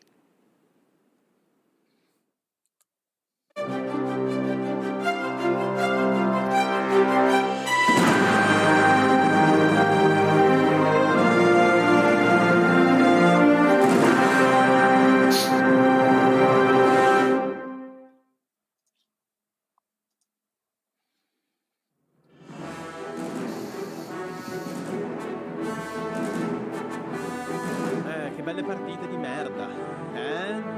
Che belle partite di merda,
Well, hello everybody and welcome back. I'm Francesco, brand manager for the Distant War franchise.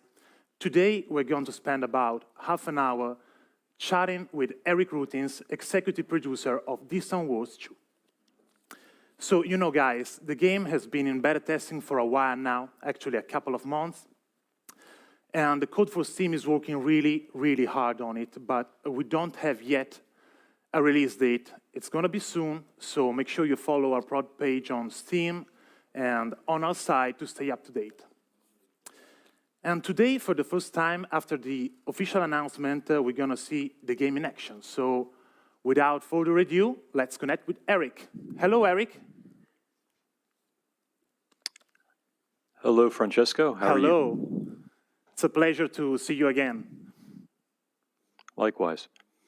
So last time we were able to see some game sequences about Distant War 2, but we stopped when we first met the pirates. So any chance to see more action today? Yes, absolutely. Actually, we're going to show a few things today. We're playing as the Mortallin. Last time we played as the Akdarians. The Mortallin are quite a different faction. They're very warrior-focused, very feudal. So we'll be using the feudalism government and exploring to problems in the distant worlds to galaxy. We're going to start by giving you a quick peek at what the galaxy looks like now, and then we'll pick up where we left off. Last time we stopped once the pirates showed up. This time we're going to show you how we go about dealing with the pirates once they have showed up. I'll talk you through that, and we also had some requests to take a deeper look at research and ship design, and there will be a few other sneak peeks as well. That's great.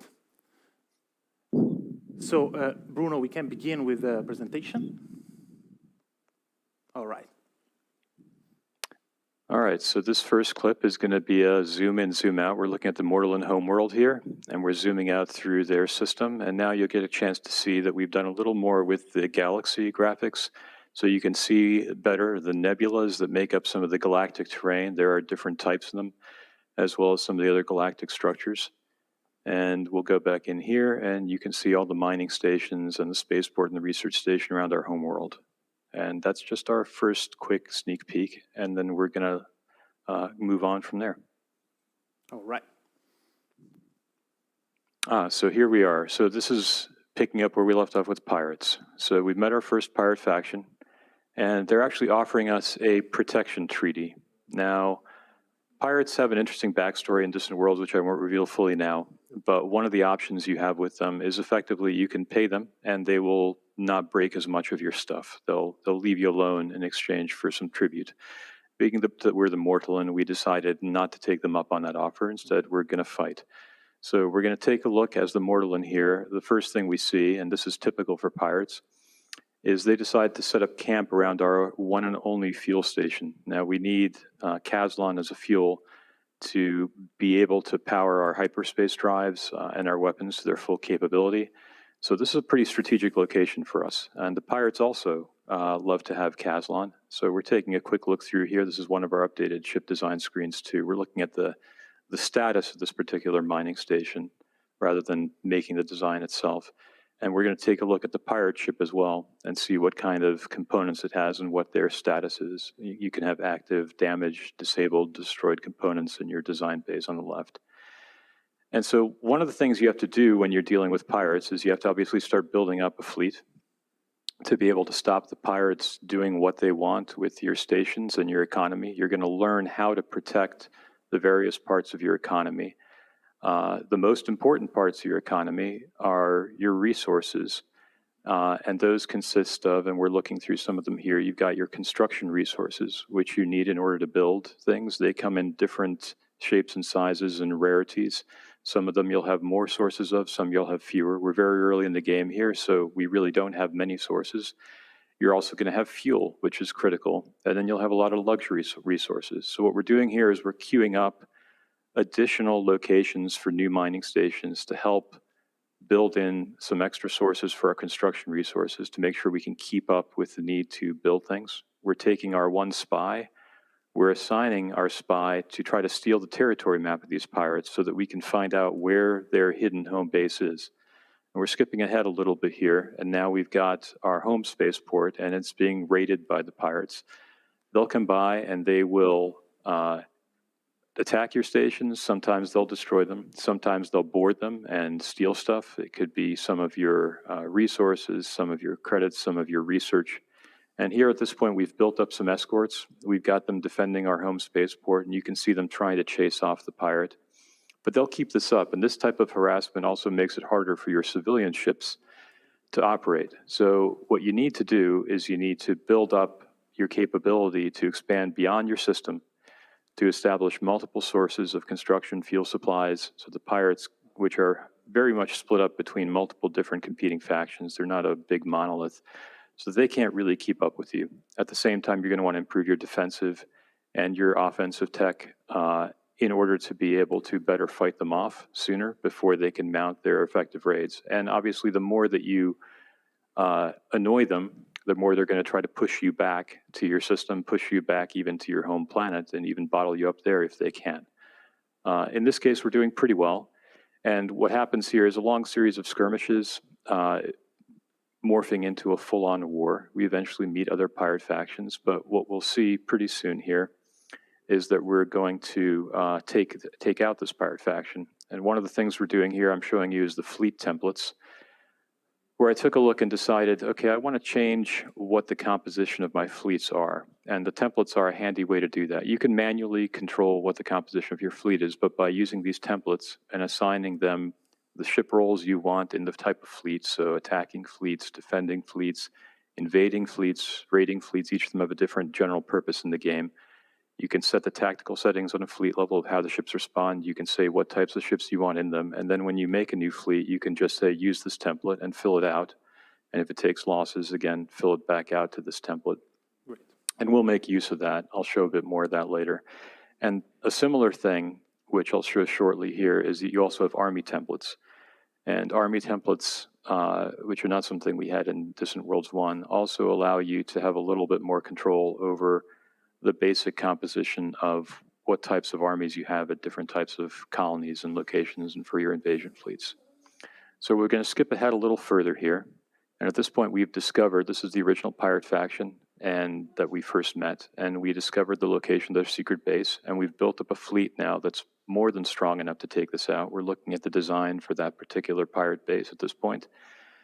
And so we've sent this fleet to attack them. And I'm looking at, this is basically an enemy targets screen here, where you can queue the attacks on any enemy targets that you found.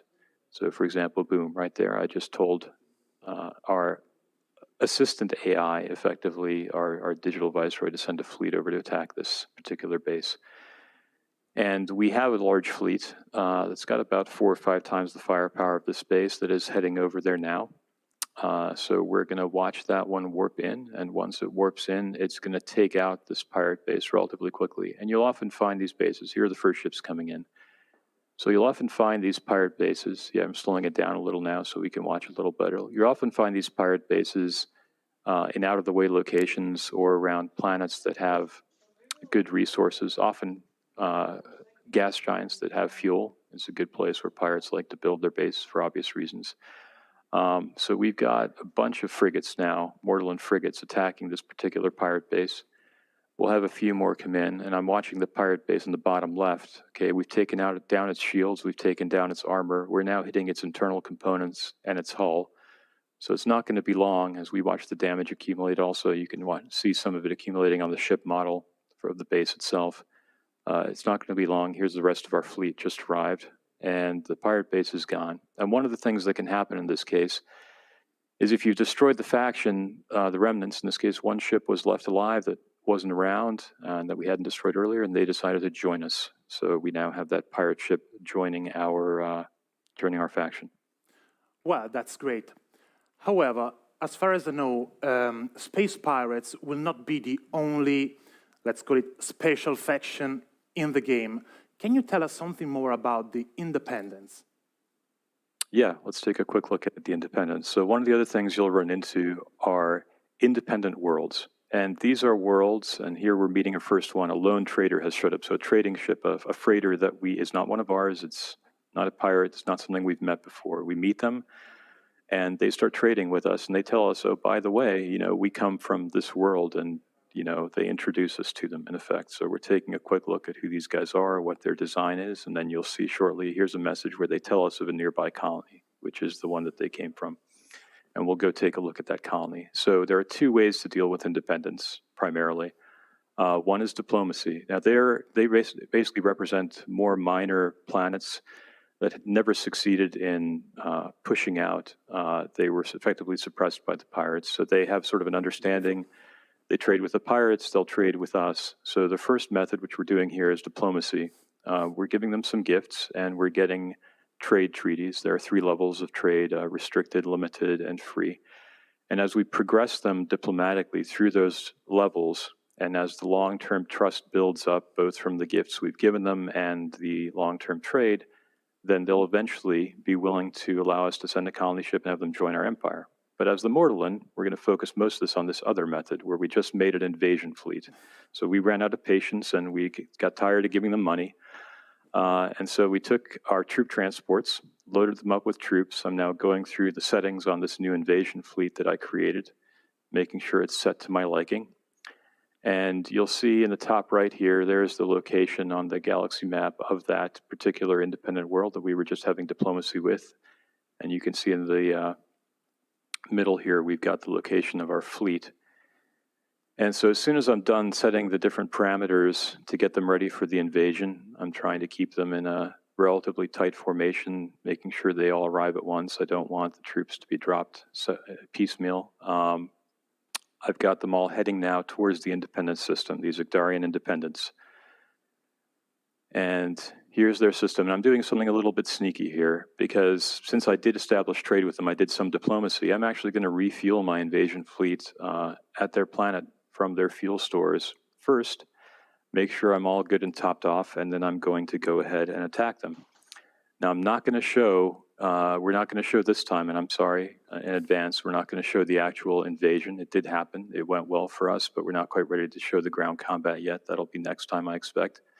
But you see the troop transport fleet here gathering, and I'm going to be giving them the attack order, and we'll watch them make their approach run. And just at the point where you would see the assault pods coming out from the troop transports, we'll stop this clip. But so you have your choice of how to deal with independence. Either way will bring them into your empire. Obviously, they'll be a little less happy if you bring them in through conquest. They might rebel against you, but if you bring them in diplomatically, they're happier, but it can also take a little more time and investment.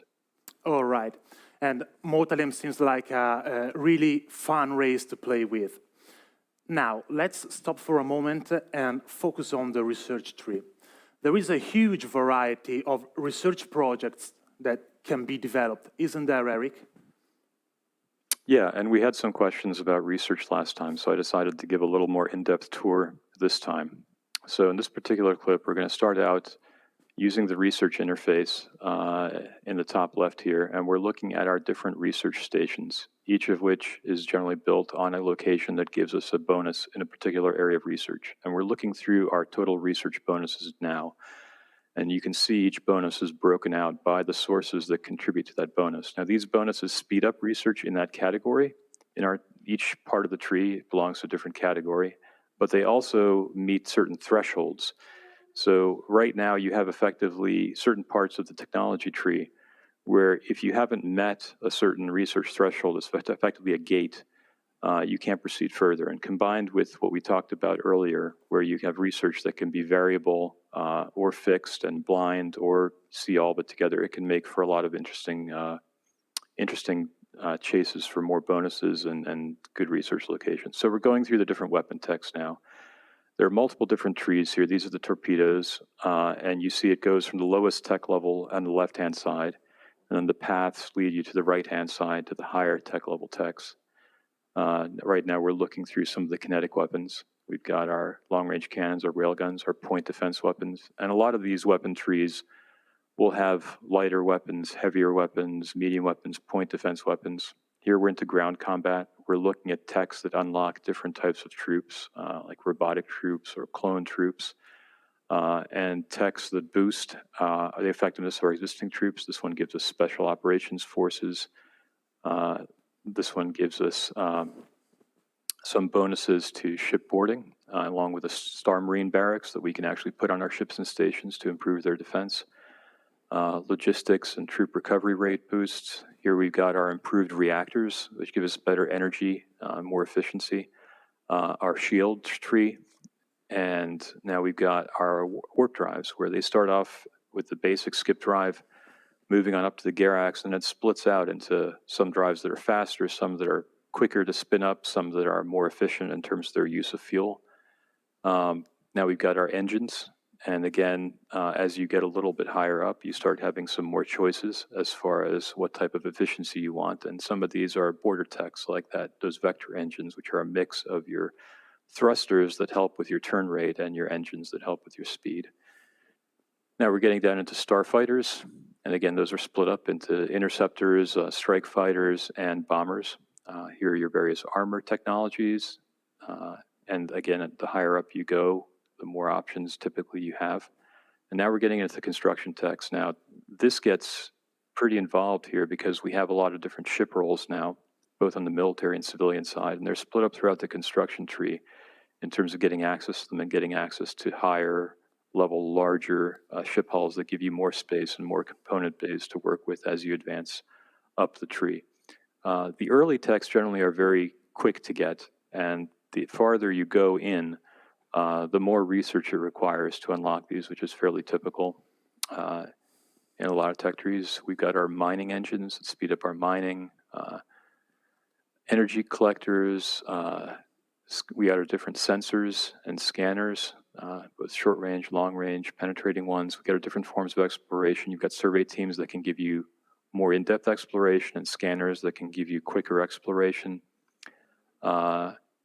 And you've got colonization technologies. Some of them are just, there was a terraforming facility, and then you've got different colonization specializations that boost certain world types. There are far more world types in Distant Worlds 2 than there were in Distant Worlds 1. Now we got our transport systems, nothing terribly exciting, but you'll need them if you want to expand. Fuel cells and cargo bays to extend your range and how much you can store. More efficient docking. Crew systems, commerce systems, medical and recreation systems, and a lot of these get way more interesting as you go further down the tree and they start unlocking facilities to let you specialize in some of those areas and build them on your planets, like the coordinated control systems. And finally, we have diplomatic research. So here we have, for example, we've unlocked the research the language for Ectarians, and we've got some understanding of the culture of the Hakkonish. And these are things that once you meet some of these independent and major factions, where if you choose to invest some of your research in improving your understanding of their language, their history, their culture, it'll also give you bonuses in diplomacy. Well, it's really impressive how deep the research tree is and how diplomacy plays such an important role within the game. And another thing that thrills me is the fact that we can actually build and design our own ships. So can we go into more detail about this feature?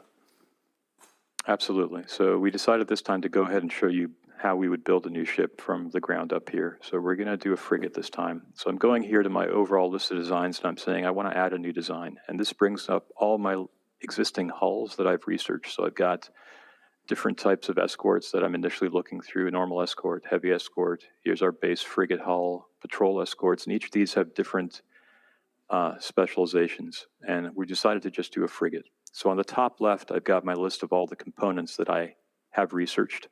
On the bottom left are all the component bays that I have on the ship. On the top right there, I'm piping in the name of this new design. And I'm also got a list of what are called defects and recommendations. Defects are things without which, unless they're fixed, I can't actually save the design. Recommendations are just that. So first thing, we're putting on a fission reactor. Now we actually have some energy in the ship. And I'm looking through the defects to see what else I need in order to make the ship work. So I'm adding on a couple of fuel cells to give it fuel so it can actually go somewhere. I'm giving it a hyperdrive, and I'm going up, and as I'm looking through these, you'll also see some of the details of these components as I select them and hover over them. So the command center is effectively the bridge of the ship. That's where my officers are going to be. I'm also going to have to add on some crew systems, which are effectively life support and quarters for the crew that are actually going to be running the ship. And I think we're going to switch over next to the engine category.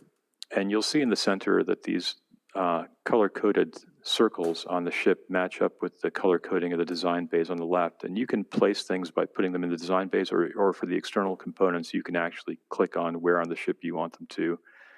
So for the engines, I'm looking at the proton engines, but I'm also looking at the directional thrusters. The directional thrusters give me more turn rate and a little bit of extra evasion. The engines give me straight out much more speed. So I'm playing around with that. And one of the things to be aware of with engine design is engine symmetry is maintained. So as we're putting these things in here, it's adjusting their positions a bit to maintain engine symmetry. So we figured that out. Now I think we're going to move on to taking a look at weapons. And on the right-hand side, you can always see a summary also of some of the resulting characteristics of our ship based on what we've put in so far. So I'm looking through the different weapon types. We've got some Epsilon torpedoes, which are great for longer range. We've got railguns, great kinetic weapons for short range. We're probably going to want a point defense weapon. And I'm looking at a comparison now. I've selected one component, I'm hovering over another, so I can see this direct comparison of which areas each component is better or worse in compared to the other. And that's going to help me decide what I want to put on here. And the summaries on the right will also help inform that.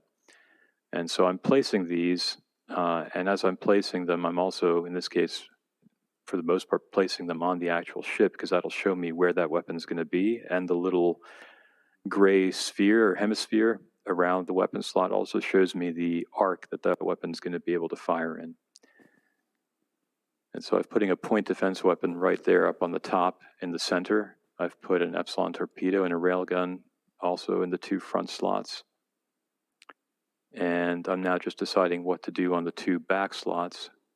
And I realized I've run out of energy. So I placed another fission reactor to make sure I would keep up with the energy needs. The top bar on the right-hand side is the energy outside of hyperspace, and the bottom bar is the energy when you're in hyperspace, because hyperdrive uses a lot. So obviously we've got abundant energy now that we've added the second reactor. And now I'm placing those extra railguns in the back and realizing that I'm now a little short on crew. So I'm putting another crew system in my internal slots. So now all that's working. I've got all my weapons placed, all my engines placed. I've got enough crew and energy to take care of them all.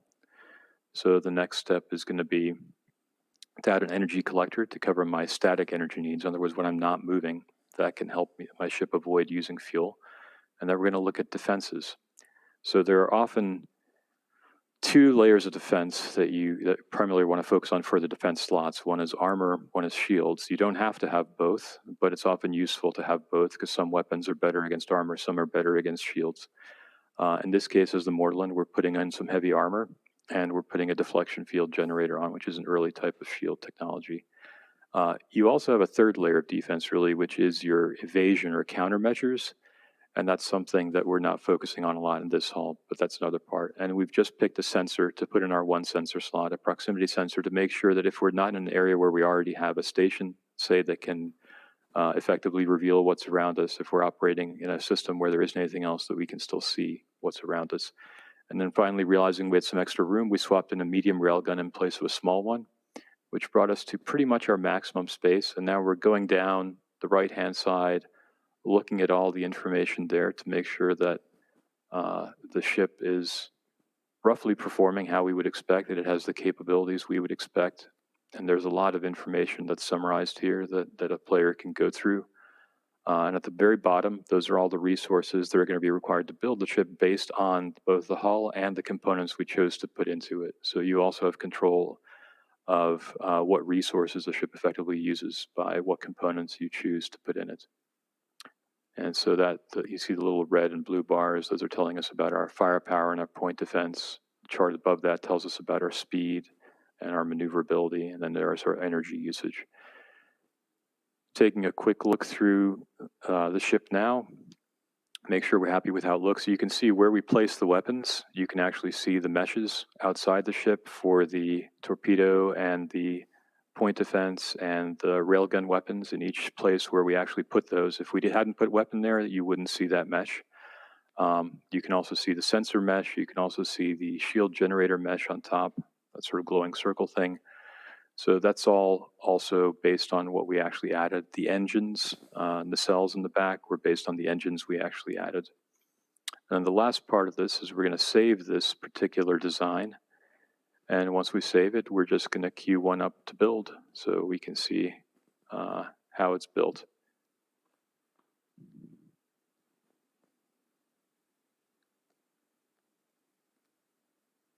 All right, so we're saving it. Now we see it shows up in our design list of available designs. And now we just go out, and this is the easiest, quickest way to build. We'll go to our build order queue. We'll pick this new design from our frigate list, select one, pay the price, and boom. And that'll queue it up in whatever shipyard has the most capability right now to build it. Or you can go manually by shipyard and say, I want to build it here. That's fine too. Cool, that's truly amazing. And I know that you prepared another little sneak peek for us. What is it about? Yeah, so this is our last little peek. We've been working through the backstory here, and one of the nice things is that you're not the first ones to have gone out into the galaxy. So this is an example of some of the things you can find here. We've discovered an ancient abandoned starbase, and we've decided to investigate it. And I just wanted to show also a little bit of the automation here. We got a message that told us about this. We went to see what it was. There it is. It's not in very good shape.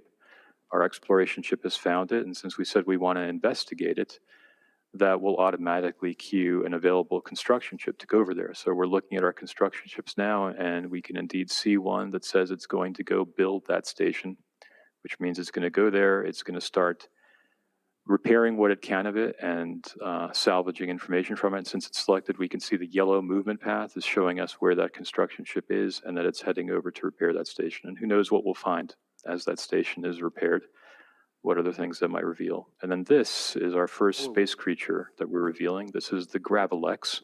I won't say anything about their backstory, but they're kind of nasty. And it's sitting here around a star. They tend to feed on stars. And it's in a cloud of debris from ships that it has destroyed. So that'll be something I think that we'll show a bit more of in the future, the Gravelex. Okay, and that Gravelex looks dangerous. So before closing, let me ask you one last thing. How proud are you of this game? I mean, such a deep, complex, and detailed 4X space strategy game developed by a small team like Codeforce. I mean, it took a while, but the game looks just amazing. Distant Worlds is a very special project to me. Elliot and I have poured our hearts into this, and it has been just an incredible focus for both of us for years now to bring the Distant Worlds community a better and greater Distant Worlds, and we're getting close.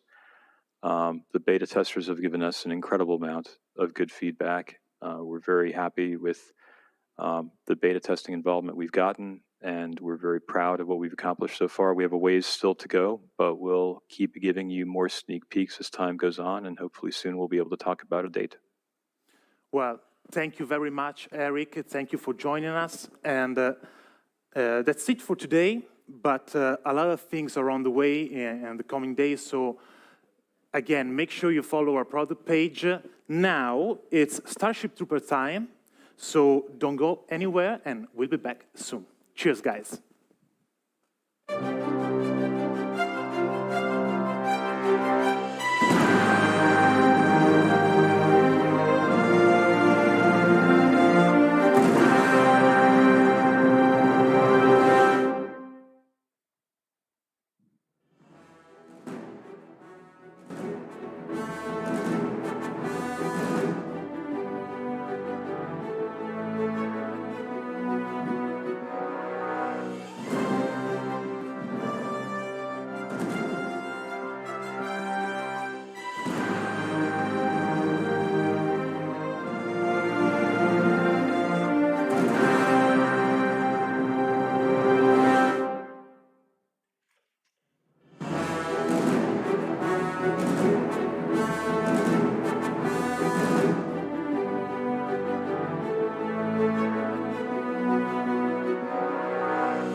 welcome back.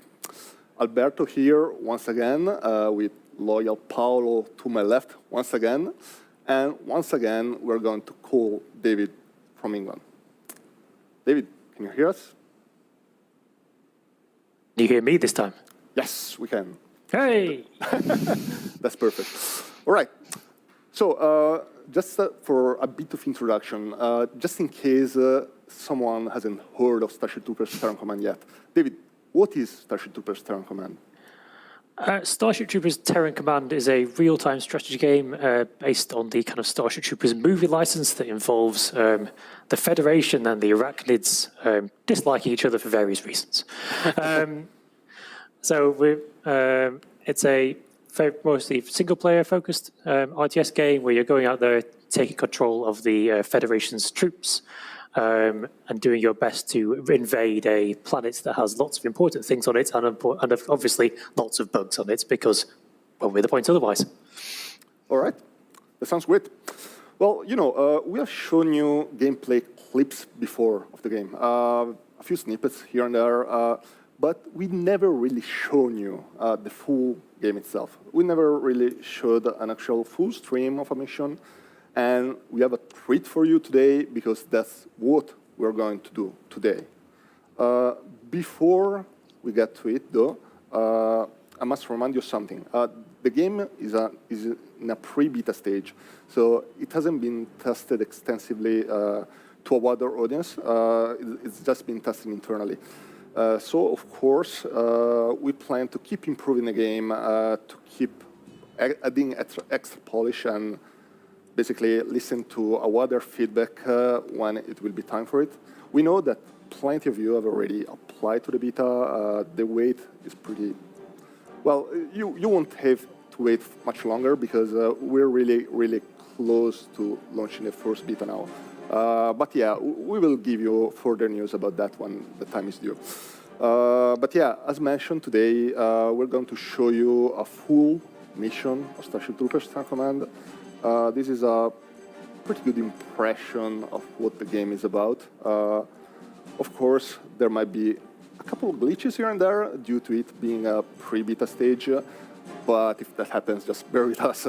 David, I'm pretty sure that you can tell you can tell the viewers if something is not final yet or something glitches out. Anyway, the mission is called Peace of Mind. It's basically a mix of defensive and offensive gameplay. What are we seeing here, David? What can you tell us about it? Sorry, do you want to press pause a second, Paolo, just so I can talk about some of the things? So, yeah, this is kind of from the pre-beta, so it's not been played by anybody yet, and this is a special version of this map we've made for this stream. So obviously in the final game, there's a whole story about why you're there. There's characters to talk about, but we haven't cast them yet, so they're not in this stream. So this is very much a set piece to show the gameplay and some of the nature of the level we want to talk about. But obviously there's bits still to come in that they're coming. Sorry, Paolo, carry on. So what we're looking at here is kind of our main base here. This is kind of our main radio station. The main objective of this map is to survive, stay in put, keep this radio base operational, and push out from here to reopen these mining shafts nearby. The whole reason you're on this planet is because the mobile infantry and fleet need the minerals for their war effort against the Arachnids. Oh, you're here you come. Yeah. Here comes some bad guys. Oh, I see some flamethrowers. That was unfortunate. You probably, if I were you, I think I'd have stood on the wall. But standing in the sand is also an option. Some unfortunate casualties there I saw. Yeah. DVPs have lost an arm. Oh well, these things happen. I could see one of the troopers just crawling in their blood. The game can be pretty gory at times, right? One of the things we're quite happy to have added is kind of a system for the troopers, just because it is so important for those first scenes of Starship Troopers where you got people's legs just disappearing and going in half. And so we've added a whole system of bits and bobs of bodies flying off to make sure, keep everybody entertained. Yeah. Cool. Sorry, go ahead. Then we got that first attack wave defeated. There's still going to be some bugs coming in from our southwest there that Paolo's going to have to defend against, so he's going to leave his troops there up on the wall. So what we also want a chance to talk about because people haven't seen our user interface before. They've only seen kind of stills from the game. So I can hear myself in the background, by the way, Alberto, if you know. So we got our minimap on the bottom left showing kind of where we are on the map, and the red exclamation marks showing where the bug attack waves are going to come from for now. On this one, we kind of know where they're coming from. And we have also, each of our units has numerous skills. This is our radio bunker, where we purchase new units from. We have our combat engineers who are equipped with flamethrowers and also flame grenades. And you can see these guys up on the wall here, stopping those bugs from climbing these outpost walls. So they're nimble little buggers, and we've got to stop them. Cool, well done, pal. You're doing a sterling job. So what kind of our role here is to basically get these mining shafts up and running. So what you can do is you can go into these mining shafts and check for bugs. So Paolo's going to go and do that. Before he gets there, it's unsurprisingly full of bugs. Because, well, why would we be here if it wasn't full of bugs? So yes, he's got some interesting challenges here of some of these warrior bugs coming out to defend the little nest. He's getting support from that heavy machine gun up on the walls there, and his engineers come around to give him some support as well. But he seems to be doing a decent job of it. It's lost a few guys and girls. All of our the Starship Troopers is well known for having a mixed group of mobile infantry, and sort of our forces here. So he's calling some reinforcements in, or dropship, and he's got to go in there and clean it out just to basically seal off any access to the bugs this mineshaft, so that our miners can come back in and extract the important precious materials. Sorry, I see a weird notice on the screen. What's that? Yes. So now he's done that, the bugs have got, well, shall we say, irritated. Yeah. So whereas previously you only really had the classic warrior bugs coming and being a bit of a pest, he's now got hoppers as well, which are the people who watch the movie remember are the kind of nasty flying guys who turn up and take people's heads off, that kind of thing. So also importantly, if we go back to the base, Paolo, where you were building that unit, so his engineers on the left there, oh yeah, they've just run off and they're going to build his own HMG turret. So the important thing here is before he didn't have the ability to build that HMG turret because they need support from the fleet. Basically, the fleet needs to know you're doing well to give you the resources to build these kind of hard fixed emplacements. This is kind of how our supply system works in Starship Troopers Terran Command. If you have two resources just down, you can see down at the bottom there. Yeah. You've got the square boxes, which are kind of like your standard supply you might see in any other RTS of each unit costs a certain amount and you can build so many of them. Then you also have the kind of the Federation winged symbol, which are the kind of war support, which is how well the fleet and mobile infantry high command think you're doing. Yeah. The better you do, the more of those you get, and the more of those points you get, the more cool and fun toys you're able to build. So in this situation, Paolo's choosing to use those to defend his base, but later on he'll find that they could be used for buying more offensive weapons as well. All right. So now Paolo has pretty much fortified his base, and we're trying to push out to the west to see if we can capture a base there. Yes, so importantly, Kwalasha, the planet that we're on, isn't at the core of the Federation. It's well out there in the flanks on the wilderness somewhere. So we've got a very nasty kind of atmospheric interference. So unless you hold these radio bases, or as you've seen, radio operators, you can't basically get communications with the fleet up in orbit on the large ships. So it's these kind of core bases that give you that ability to call down dropships and support your troops. All right. But also importantly, attached to many of these radio posts like this one, so you see the big boxy containers there are supplies. So you'll notice Paolo now has 20 supply available because he's taken this. And also attached to it to the left there is a command HQ, which gives him the ability now to recruit snipers. So he's got one of those buildings attached to his crew. So he's got to bring a sniper now to help him defend this area. All right. So what does the sniper unit do? So the sniper is a classic one. It's a very small elite force. You'll recognise in the movie the comically large lens on the top of the gun. And they're going to be a help to basically pick units off from distance. So one thing Paolo might want to look at here is he's got his mine here. He's going to have to try and take to the top here, but you might want to hold on a second, because also if he looks to his southwest on his minimap, he'll notice there's another hive pulsing away there. If you go down a bit from there, Paolo. All right. And by activating this base near to this hive, he's also now made a few other friends. Yeah. So it's not just a case of take a thing and move forward. He's now made himself more trouble. Yeah. So it's definitely a positive thing here. You might want to go back there and make sure he's got enough reinforcements around that base before moving on. Basically, we need we must avoid overextending our lines. Yes, you basically need to make sure you're secure because the bugs will always keep coming for you. They'll come and try and take your base off the way. You see there, they're getting round to the back side, and if he's not careful, he'll be missing a base where he thought he had one. Cool. Right. So one thing with rifle troopers, so the guys and down there, most units have special abilities as well. So the rifle troopers have grenades, and also they can use their underslung shotguns on their Marita Mark 1 rifles. The combat engineers can throw flame grenades. Radio operators can call in dropships, and snipers have a kind of special shots that help them take down big units and basically stun them temporarily. Yeah. So he's closed this mine down now, but he's also irritated these kind of drone bugs as kind of like young warriors that are out there in this little extension hive. So he's having to send in his engineers to put down this trouble.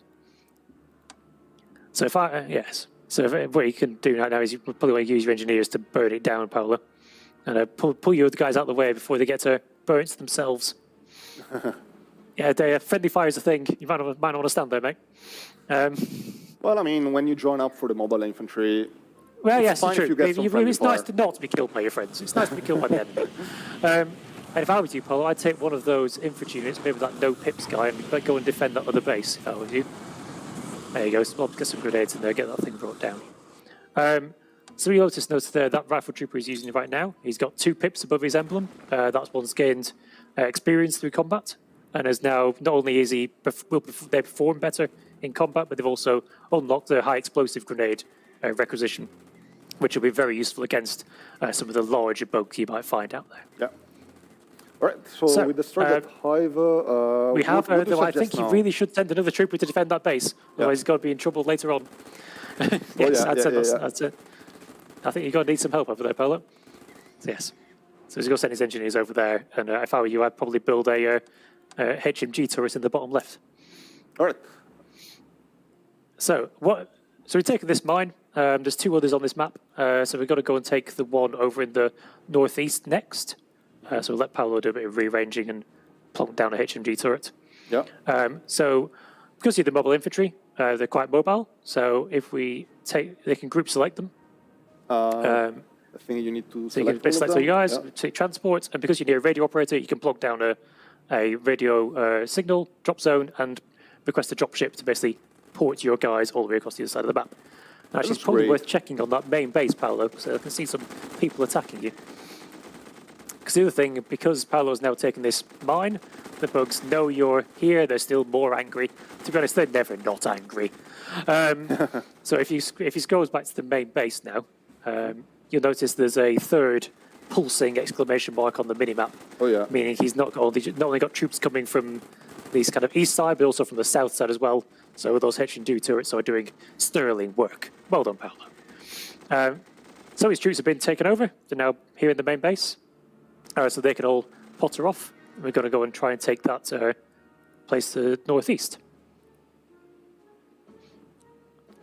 So each of these bases kind of has things attached to them. So you can see here we've got multiple drop zones for that base. Some of the small bases only have 1 drop zone to make it harder to get through. I think they're evolving once again. Yes, so it's a whole new threat. These are spitter bugs, which are not really seen in the movies. These guys are, if anyone's played the role-playing game, you'll know them from that. But I suspect that's about 2 people. So they'll start turning up later, and they're a nasty threat because they're a ranged threat. So whereas all these other warriors obviously want to get up in your face and help you to detach your leg from your body, the other spitters are quite able to hang back behind those line of warriors and cover you in goop. So Paolo's going to take this satellite station, which is another base to communicate with the fleet, and attached to this satellite station is an ammo depot. So rather than a command post, and the ammo depot unlocks 2 other unit types of Mark II troopers with the Mark II Marita rifle, and also rocket troopers. So Paolo can bring down his Mark II troopers, but he hasn't got enough supply now to buy some rocket troopers, so he might find that he might hit a bit of trouble soon. We'll find out. People die. He'll get his supply freed up. It's fine. The wonderful benefits of the Starship Troopers thing is that people get killed. Yeah. That makes sense. So he's got now a new challenge. He's got 2 hives here who are attacking this base. Actually 3 if he counts cleverly. So he's got a hive to the left, a hive to the right, and he's stuck here in the middle of you. So he's sending his troops out to kind of clear the local area of any arachnid menace. Then he can start cleaning them down. I noticed that some of the units have some pips on top of their icons. What does it mean? Yeah, so I said the kind of more experience. So the more you can keep your units alive, the more experience they get, the better they get. Of course, the survivability expectation of your mobile infantry, not always so great. Yeah. But sometimes it works fine. I think Paolo is getting attacked from both sides there. Yeah, so he's doing a reasonable job. He might oh, there you go. There's the spitters. There's yeah. some spitter group coming in. Just going to start causing him some trouble. So he's having to move closer, use his shotguns to try and put them down. Sorry, Alberto. The tunnel is pretty close. Maybe he can push forward and capture that. I don't know. Let's see. Yeah, I think it'll be fine. He's got to be reasonably careful, but it's certainly worth trying to suppress that tunnel.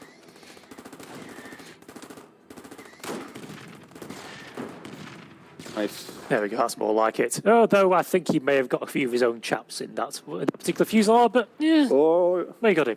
Yeah. Oh, there you go. Someone else died. Poor girl. So he's nearly there. He feels like he's got to do it. That rifle troop may or may not survive. No. Oh well, these things happen. At least now he can buy his Rocketeers. Those rocket troopers, they cost both manpower supply and war support supply, because you need people, but also the Federation doesn't let anyone just run around with a great big rocket launcher with a TAC oxy nuke attached to it. I can tell there's never a dull moment in this game, It's exciting, it's fast-paced, and you basically, there's a constant back and forth between the arachnids. Yes, I'm just those pings on his minimap show someone's climbing up his wall, his main base, so it's a good job he's got some good defensive lines there. So there you go, he goes through there, and you can probably send in those Mark II troopers there to probably clean the hive out if you wanted to. Oh, no, there's some more bad guys coming out. Run away, get some reinforcements, Paolo. Get some dropships in. Oh, nice to see rocket troopers. And the rocket troopers, by default, they kind of fire a shaped charge for taking on armored units, but they have a special ability if Paolo wants to use to fire high explosive units. High explosive rocket that really does a lot of damage to splash, but also tends to kill your own guys. So, swings and roundabouts. So he's got to go in there, clean it out. I think that's probably it for that. Guys can not only operate as heavy fire suppression, but also stand behind the lines, lobbing explosives over the top. Because one of the kind of important features of Starship Troopers is that a lot of your units block line of fire for your other units. So you can't just stack them up. So it's important to have troops like the snipers and the rocket troopers. That's a problem. Oh my god. So those engineers aren't in the best situation, in all honesty. But there you go. And he's gone down. And nicely done, Paolo. Wow. Blimey, Paolo. Well reacted. Yeah.